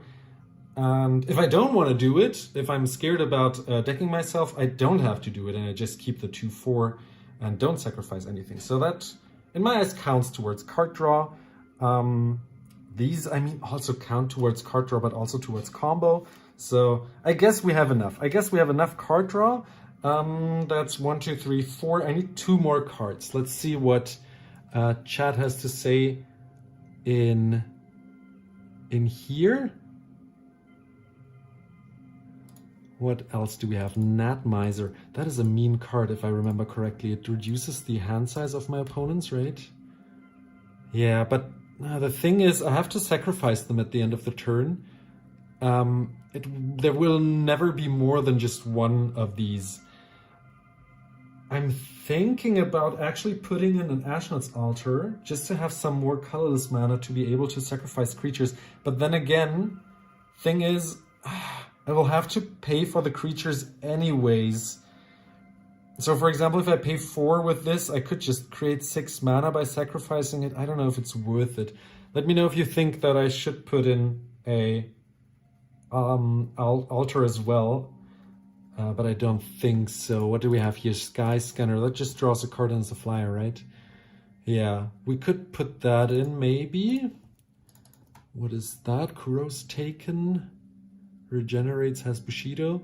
Not convinced, but Sky Scanner. Sky Scanner we could put in. Aren't there any better card drawers?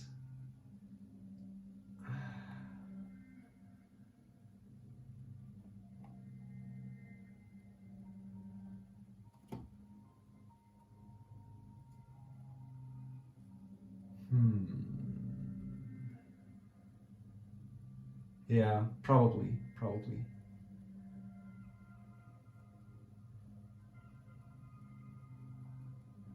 I need one or... Yeah, I mean, I don't need card drawers, do I? Thought I needed more, but I don't actually. We could put in some more mill cards, like the Gorging Vulture. It just mills 4 cards and gains me some life back if I wanted to. Or like Crow of Dark Tidings, which when it enters or dies, mills 2 cards. Just to be able to fill out my graveyard a little more. And then we would be finished, actually. How about that? Any last minute changes or rejections? Speak now. Voracious Vermin, let's see. When it enters, create another rat, and when it dies, when another creature dies, make it bigger. Nah, not so convinced. I think some self-mill could be nice for the end. Yeah. Sadly, Rhystic Study, it is a common. Sadly, there are only 2 banned cards in Pauper Commander, and that's Rhystic Study and Mystic Remora. Just because they are so powerful and auto-includes, that's why they're not allowed. I would obviously put them in here. So let's get the Crow and the Gorging Vulture. Let's take the Vulture first, since the Vulture gains me also some life. Let's check, and maybe until I get the Vulture, you might have another last minute idea.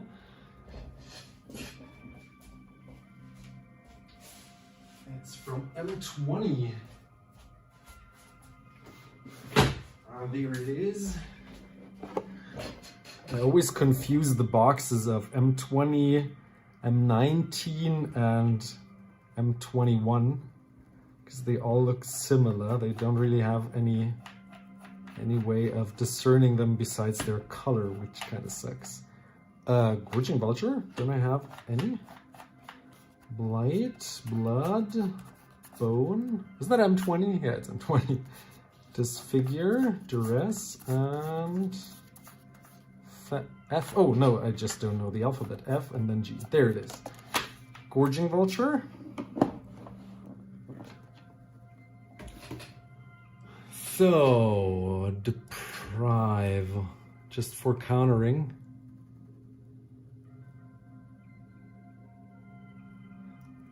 Yeah, the thing is, if you check, oh, it is. Okay, you checked. Because I thought maybe it's not Pauper Commander. Heuristic study. Because on Scryfall it says it is Pauper legal, but it is just normal Pauper, not Pauper Commander. And in Pauper Commander it is banned. So in normal Pauper you can play your Heuristic Studies and your Mystic Remoras, but those two are still banned. Deprive would just be another removal, and I actually don't need another in my eyes. I have enough. Hi, welcome. You joined for the end. We are almost finished with the deck. I think I'll just add one more card, and then we can do our giveaway, I think. Let's see, the Crow of Dark Tidings. Let's see. Oh, that had a reprint with another artwork. Kind of cool. Shadows over Innistrad. Okay. Refurbished Familiar. Let's check that. What's that? Yeah, that one we have already here in the middle.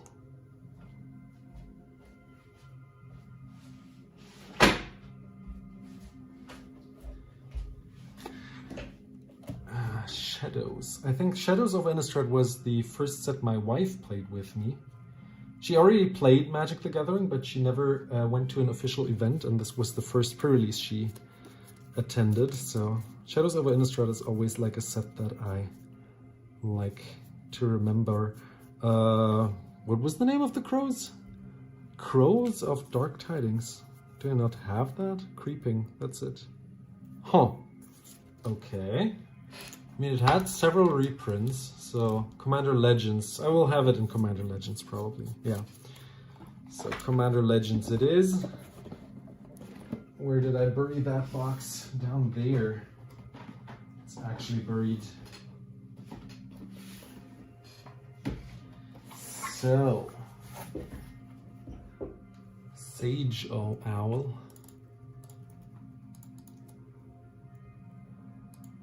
What does Sage Owl do? It just rearranges my library. If I copy it, it doesn't really do anything. I'm not convinced, I'm sorry. I am not convinced. I want my creatures to have something useful if I reanimate them. Crows.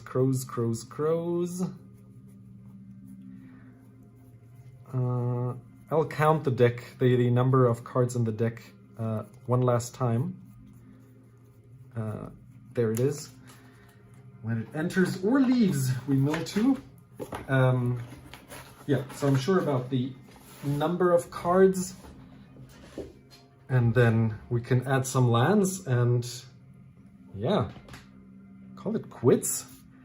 Or well, go to the giveaway. It's really nice. Like this playmat that you see here is another playmat that Paramount sent me, which is the collaborator on this channel. And I really like this art. They have a 30% coupon code on this channel and also have like a Black Friday deal. So if you want to check them out, do so. So that's 10.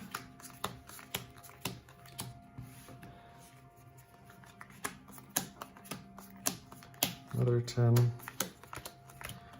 Another 10.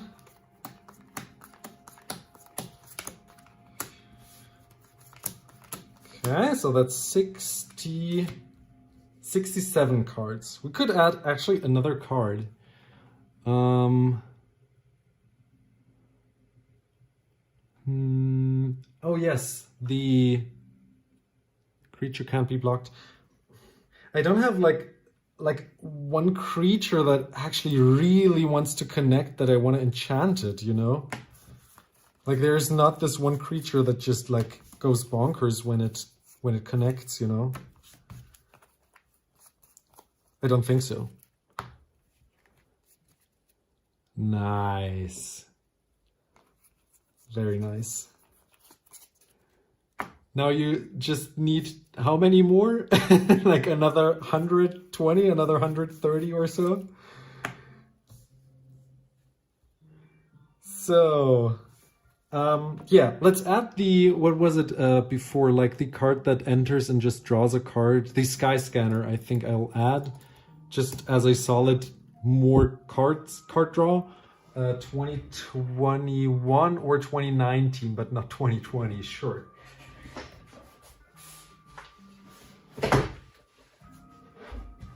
I have Sky Scanner in my Abdul Adrian Blink Pauper deck as well.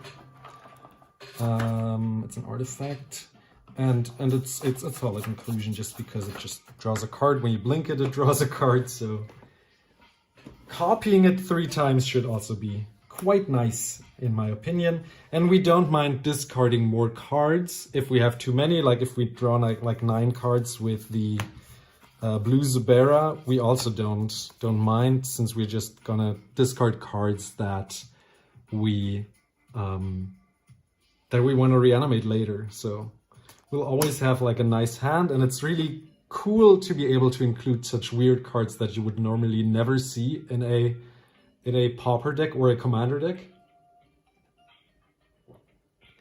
So yeah, that is Arami. Now, how I go about this then is I'm gonna sort the cards in a way that I have like blue and black cards and just the rest in piles, and then count how many lands I need for the deck. This one is an artifact, just like to have like a ratio. And my guess would be that I have much more black cards than blue cards. Nice. Okay, and that's also artifact. Artifacts and multicolor I just put to the side. I don't really mind. So that's like 16 cards. And then, well, a whole bunch of black cards. That's like 10. Another 10. Another 10. Another 10. So 41 black cards.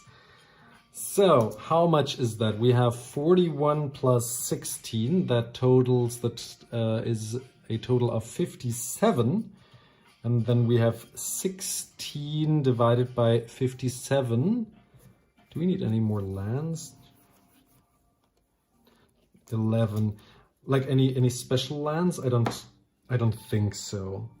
We could also like distribute the lands or divide them between like blue and black lands, but I don't do that. Like, these are utility lands and I don't really mind that much. But if you want to go even further into how the ratio is perfect, is like these counting also towards swamps and these counting towards islands. But we have 32 basics, 32 lands that want to go into the deck, and we have 11 basic lands. So that is 21. So 16 divided by 57 times 21 is how many basics we want to add. So that's like 5.89. So about 5 to 6, like 6 islands. And I would round it up to 7, just because there are many black sources and fewer blue sources. And we still want to be able to cast our blue sources. So let's add like 7 islands and the rest. So 7, 21 minus 7. Yeah, 14 swamps. So we have like 1/3 of islands and 2/3 of swamps. We still need artworks though. So that's the last touch that we can give the deck, is like artworks. And I do enjoy playing old artworks. And the question is which ones, like which old sets should I play my islands from, and which ones should I play my swamps from? It's the last touch I can give this deck. Alpha, I don't have any. I could play like Foreign Black Border, which is the oldest set I have with this artwork. But I will check. I also have revised, which I like to play. Like, I don't have any white border cards in here. I like to play in decks that I need to fetch a lot of lands, which is not this one though. So the white border wouldn't really help me, and like I don't like the aesthetic of white border in general. So let's check. I'll open in this case CardMarket and just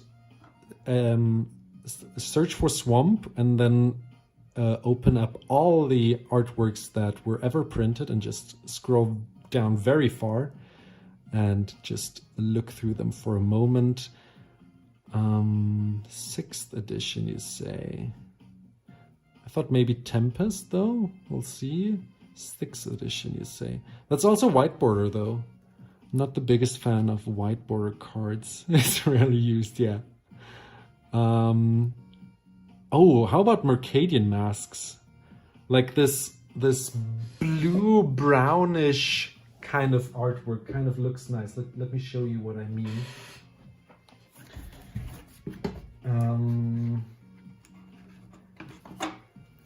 How about, oh no, it's still in the box. How about this artwork here? What do you think of that? I think I still have some more. I would try to only have these or like mix them up a little. Maybe this one. What do you think? Or this one?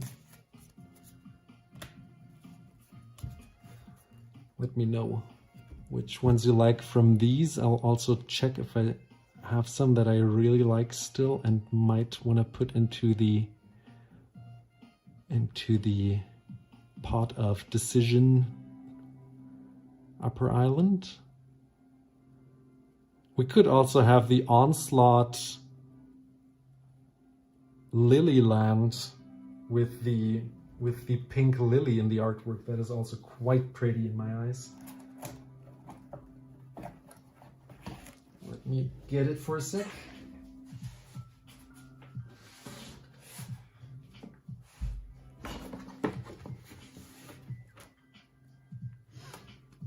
Onslaught.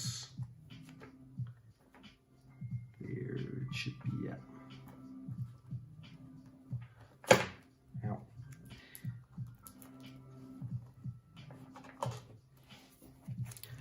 How about this Lilyland? Also have enough of these.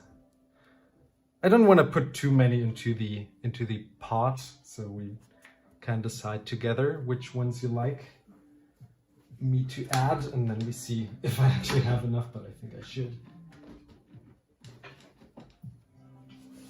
So, let's see, which island do you like? Let's say left or right, and let's see which one gets more votes in chat.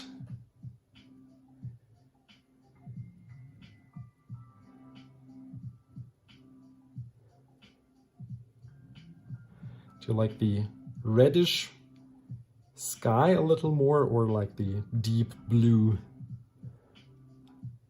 Left. 2 people are for left, so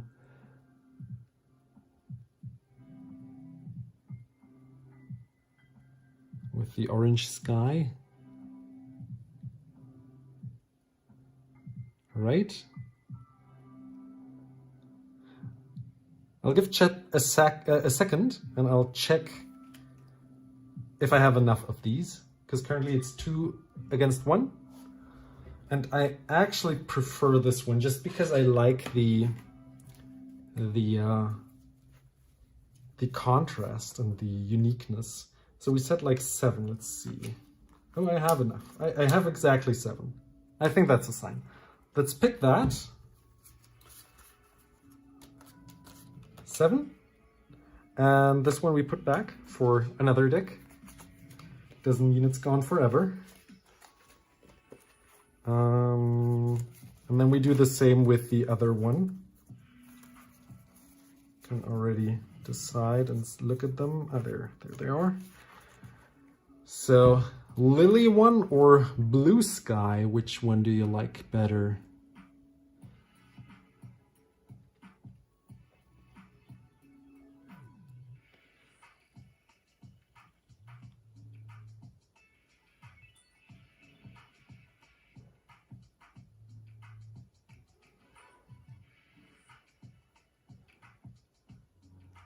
Two votes for Lily.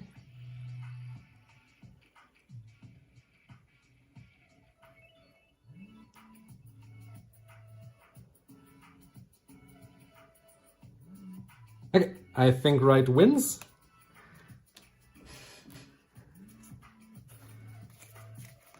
Let me put the other swamp back into the deck here, into the pile. I think I had one. I have more, but in another box of lands that are not yet sorted into the Mercadian Masks box. But these are already sorted. I think I already looked for some of these swamps.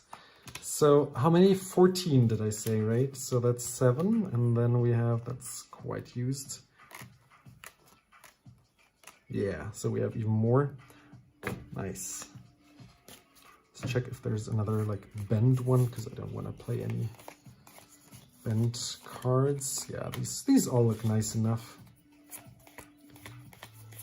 Yeah, okay. Nice, okay. We are done with the deck planning, and this deck shall be play tested in the upcoming days and weeks. I will upload a whole deck list of all the cards that I put in here, and yeah, probably put it into the description, and also make a whole video about the deck tech and everything I said today in the more than 2 hours now. Wow, we're streaming for more than 2 hours already. And compress it to 10 or 20 minutes video where I tell you everything about the deck, how it performed and how it went, and also maybe if I did some changes of I don't know, more, less card draw, whatever. And yeah, thank you for participating. There will be a giveaway now at the very end of the video. Thank you everyone again for participating. And nice. Thank you. Welcome to the 2 subscribers if they're still there. I still see the 768 subscribers. But apparently I'm at 77 now. 770. Right, so the thing is, if you want to participate in the giveaway and haven't yet, there is a video, the most recent one, which just simply says giveaway. If you haven't participated there, just leave a comment of which playmat you like, and then you can participate. I will give you a minute break, and I will get the phone to choose the winner, and let's have a raffle and just choose who will get the playmat. So 1 minute break, and I'll see you there.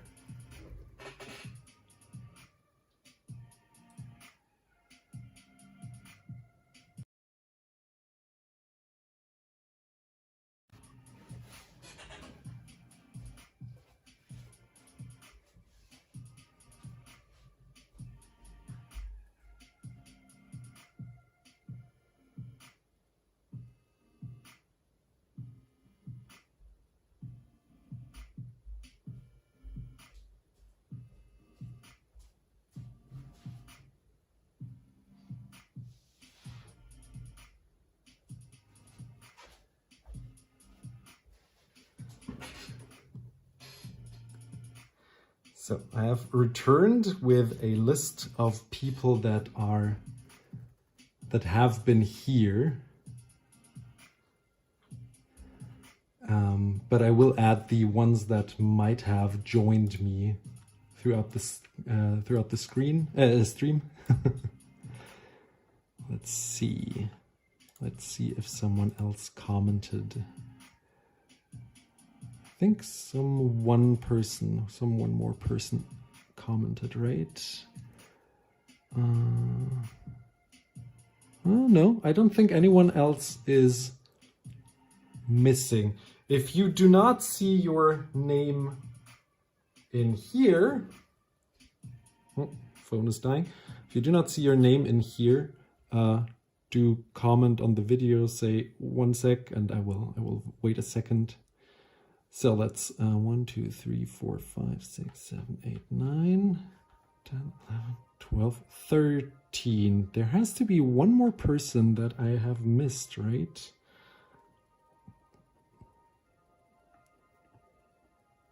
You're not there. Then you have to comment on the recent video, which one I will show you.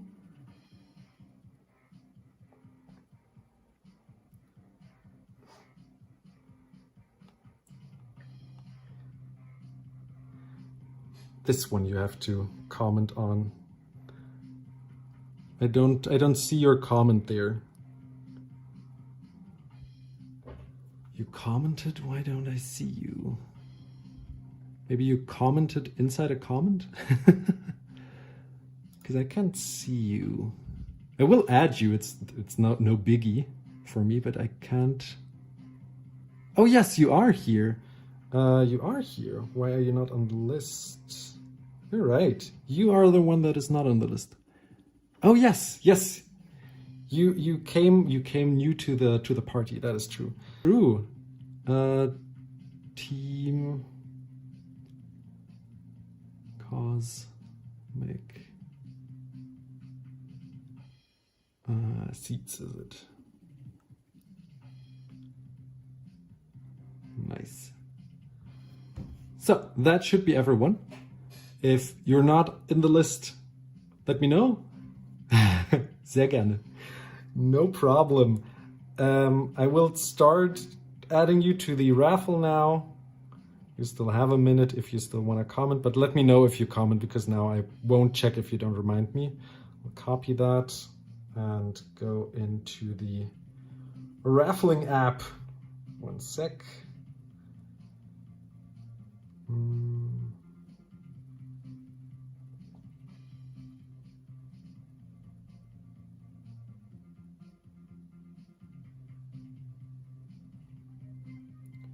This Wheel of Names is the app I wanted to use. It has some ads, but it can add like names to it and it just picks out a name. The thing is, there are different apps and they all have like ads and want you to pay money to just pick out a name. So, anyone else who wanted to join? Energetic? I don't see you in the comments. Did you comment? Did you want to take part in the raffle? Oh, you are in here. You are in here and you're also in the list. Yeah. Okay.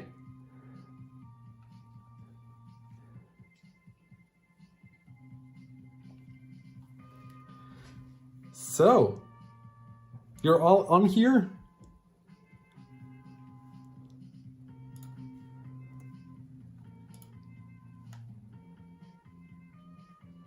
And the idea would be I will spin it twice just for testing that it works. So don't get too excited if your name will be shown. It could be shown a second time, but I will just check if it works. Okay, so this time does not count. I will just tap to spin. So it says 13 entries here. It's the 13 people that commented on the video. There are 29 comments, but it's just some discussions that we also have. Yeah, so this one is just a test, okay? So we're just spinning, it just spins a little, and it just gives a name. For example, this person, but this one did not win, but it can still win, okay? We'll do it a second time so you see it works. And it doesn't pick out the same name twice. So this one is another person. And now we will pick a winner, okay? Everyone get ready. Good luck, everyone. And remember, if you're not getting picked by the wheel, there's still a 30% code down in the comments of all my videos. Just gift it to a friend or whatever. I think they also have a Black Friday deal currently for like a buy two, get another one for free. So yeah, maybe you want to check out their website still. And yeah, good luck, everyone. Thank you, everyone, for joining me. And let's see who wins a playmat today. Good luck. This is the one that counts. Where are we landing on? It is Steve Joe 7096. Congrats, and I will message you and let you know that you won the playmat, and then tell you how the rest will work out and how you will receive your playmat. And thank you, everyone. Thank you, everyone. This was a fun experience I haven't made yet. I have played with people online. That was fun. And yeah, I haven't tried that yet. I would love some feedback if you have any. And yeah, maybe we will do that again soon, depending on how it goes and what your feedback is. And yeah, I would do that again. I could do some vintage stuff, for example, is what I'm thinking. I could do more deck building, or anything you would enjoy. So yeah, I'm open to suggestions. Otherwise, if you don't have any, obviously have a wonderful day, and I'll see you in the next one. I will just stick around here for another couple of minutes for some feedback or some last minute discussions if you want. And yeah, have a beautiful day, everyone. Thank you for joining. And yeah, we'll see each other in the next stream.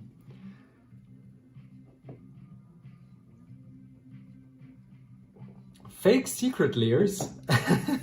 Were there any?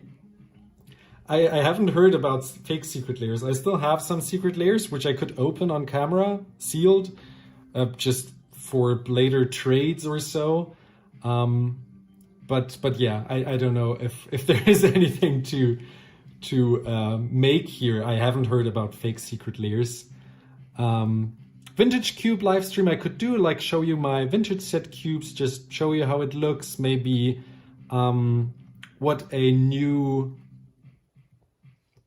booster pack would look like if I would draft it, and how you could draft the set cube, or show you how far I've come in a certain amount of time. I could do that as well, yeah.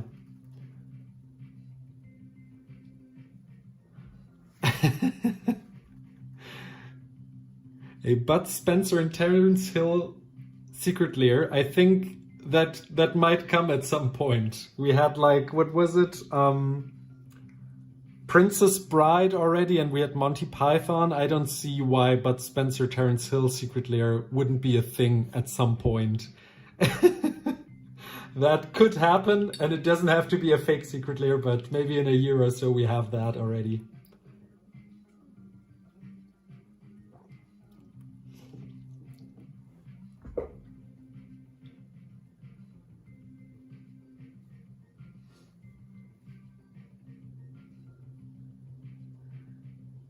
I can share that, yeah. I have a whole video on the Dark Set Cube already on the channel where I just show off the cards. But it's such a fun and janky cube, and I could imagine just showing you what things you could draft, or like why certain things are so bad to draft. For example, the goblins in the set are so bad. Like, they don't really synergize well, and they're just bad, and there's this random orc in there that just doesn't synergize with anything. Yeah, and the Antiquities set cube still needs like 20 cards. I have like maybe like 5 cards more in the mail. And yeah, it's nearing the end, so Antiquities could be played maybe with 9 or already 10 people. We'll see, and I could show that off on the channel as well. I did a whole video about the Mogus deck with a friend back then in like 2023 or so, when I still lived with my old cardboard community, and this is not even my deck, the Mogus deck. So yeah, I don't think the friend is even playing still. Like, I don't think this deck exists, or if they, I don't know if they still have the cards actually. Like, I don't know what happened to their collection. Yeah. But yeah, I'm open to any deck analyses. Like, I built a whole bunch of decks, and I still have so many decks in my Magic collection, which I haven't shown on the channel yet, just because I don't have the time, but also don't know if people would enjoy seeing those decks. But yeah, we shall see. Maybe I will show these decks off as well. I enjoy these commander votes because it gives some engagement and allows people to choose what they want to see actually. And this bunny deck almost won. Like, there was like one vote like that happened in the last like 15 or 30 minutes that decided that the Arami deck would actually be built. Otherwise I would have just built both.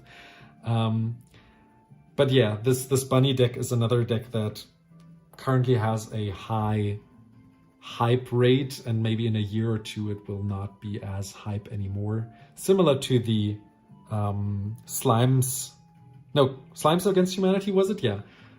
This deck also kind of died down in interest, kind of.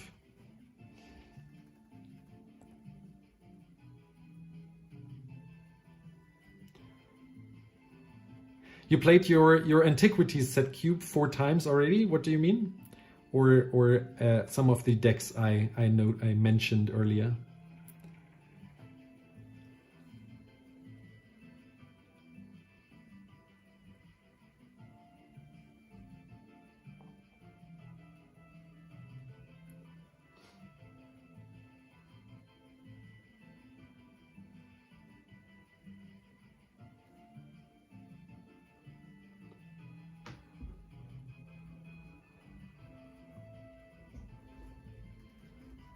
You know what I could do in the meantime?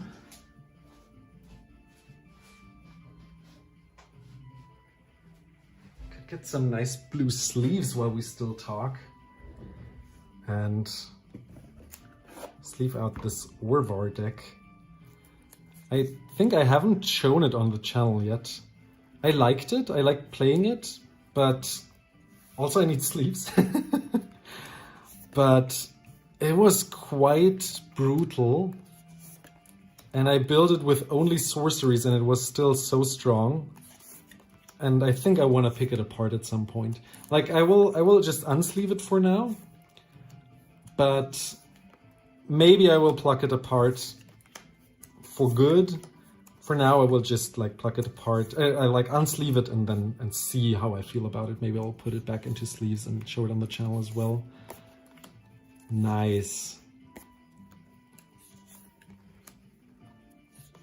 How many Tron lands were they able to draft? Because in the Antiquities set cube, I noticed that often the Urza lands are picked quite early from the booster packs, and then you're barely able to get like a full set of Tron lands. If you have 2, that's already so strong. 2 sets, and I think I had like 1.5 sets or so last time I played, and I got my Tron going like once or so throughout like 6-7 games. 4 sets. Wow. That is impressive. 4 sets is quite impressive. The thing is, the Antiquities set cube has, if you play with the normal distribution of how they were put and seeded into the booster packs, the towers were rarer than the other 2 Tron lands. So actually the towers are what you have to pick out early, and the others have been more common. Oh, if you play anti, then yeah, then you're able to get some more Tron lands. That is cool and also devastating for the other players that had their Tron lands together. And then you pick them apart. That is mean, but kind of cool also. Yeah. 3 Dragon Engines. The Dragon Engine was a common, right? That could boost in the front for what, 2 mana was it or so?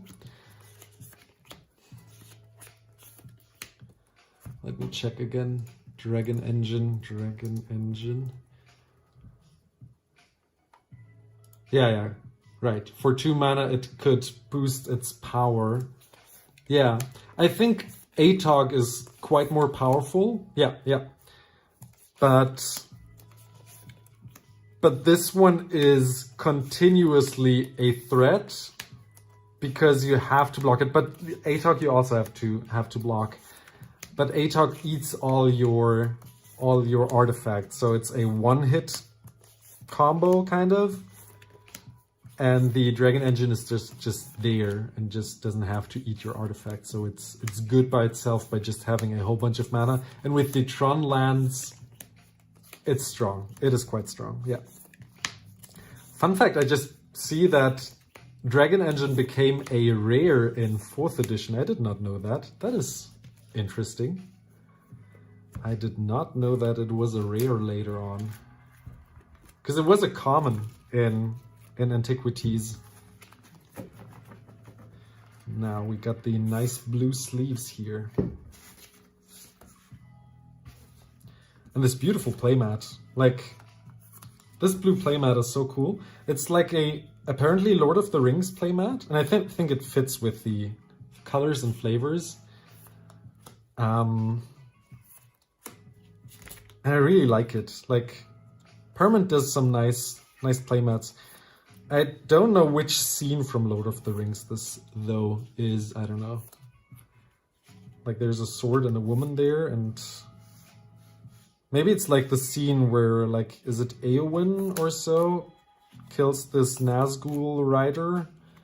I'm not the biggest in, like, Lord of the Rings lore, so sorry to everyone who knows more about Lord of the Rings. But I like the colors and like how the smoke looks. Really great art on this one. And fitting to a Dimir deck in my eyes.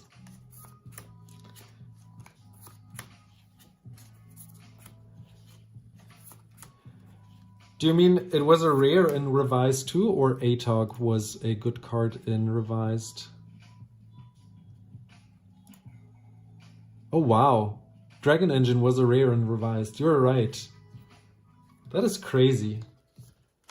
That shows you something, doesn't it? Like, it is a good card, Dragon Engine. Crazy. I did not know that.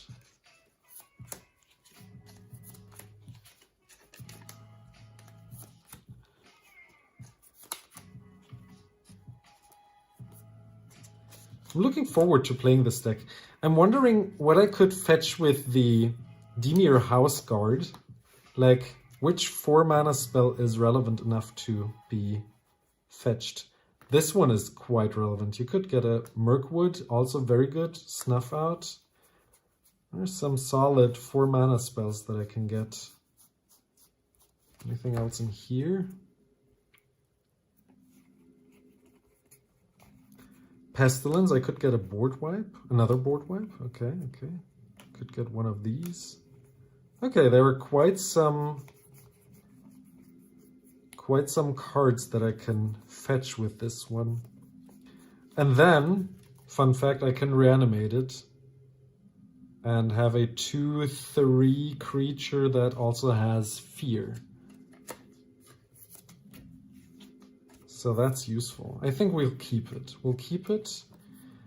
Could put in more tutors to tutor for combos, but I think the idea of just milling myself and reanimating the stuff I want, or returning the recurring the stuff that I want or need, is a cooler strategy than just tutoring up for your combo pieces.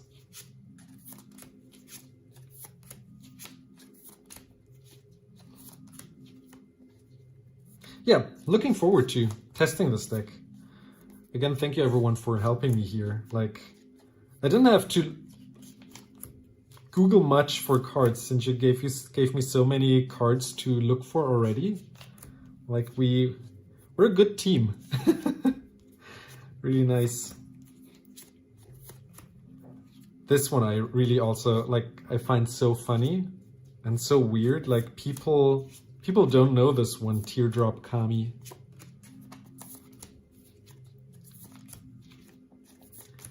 I'll play this deck against my wife tomorrow, I think. Like, on Sundays we have like a kind of like a magic afternoon where we drink coffee, tea, and just play a round or two of Commander, just as two. And I'll see how good this deck is in one-on-one. I convinced her to build a Pauper Dina deck, like a life gain deck, which is good, but it's not the strongest since there are not many life gain, or not, yeah, there are enough life gain cards, but not enough to make it like really strong, like crazy strong. So yeah, it's a solid Pauper deck, but the life gain still needs some more support, I think, in Pauper. And I hope for the next sets to have some more of that.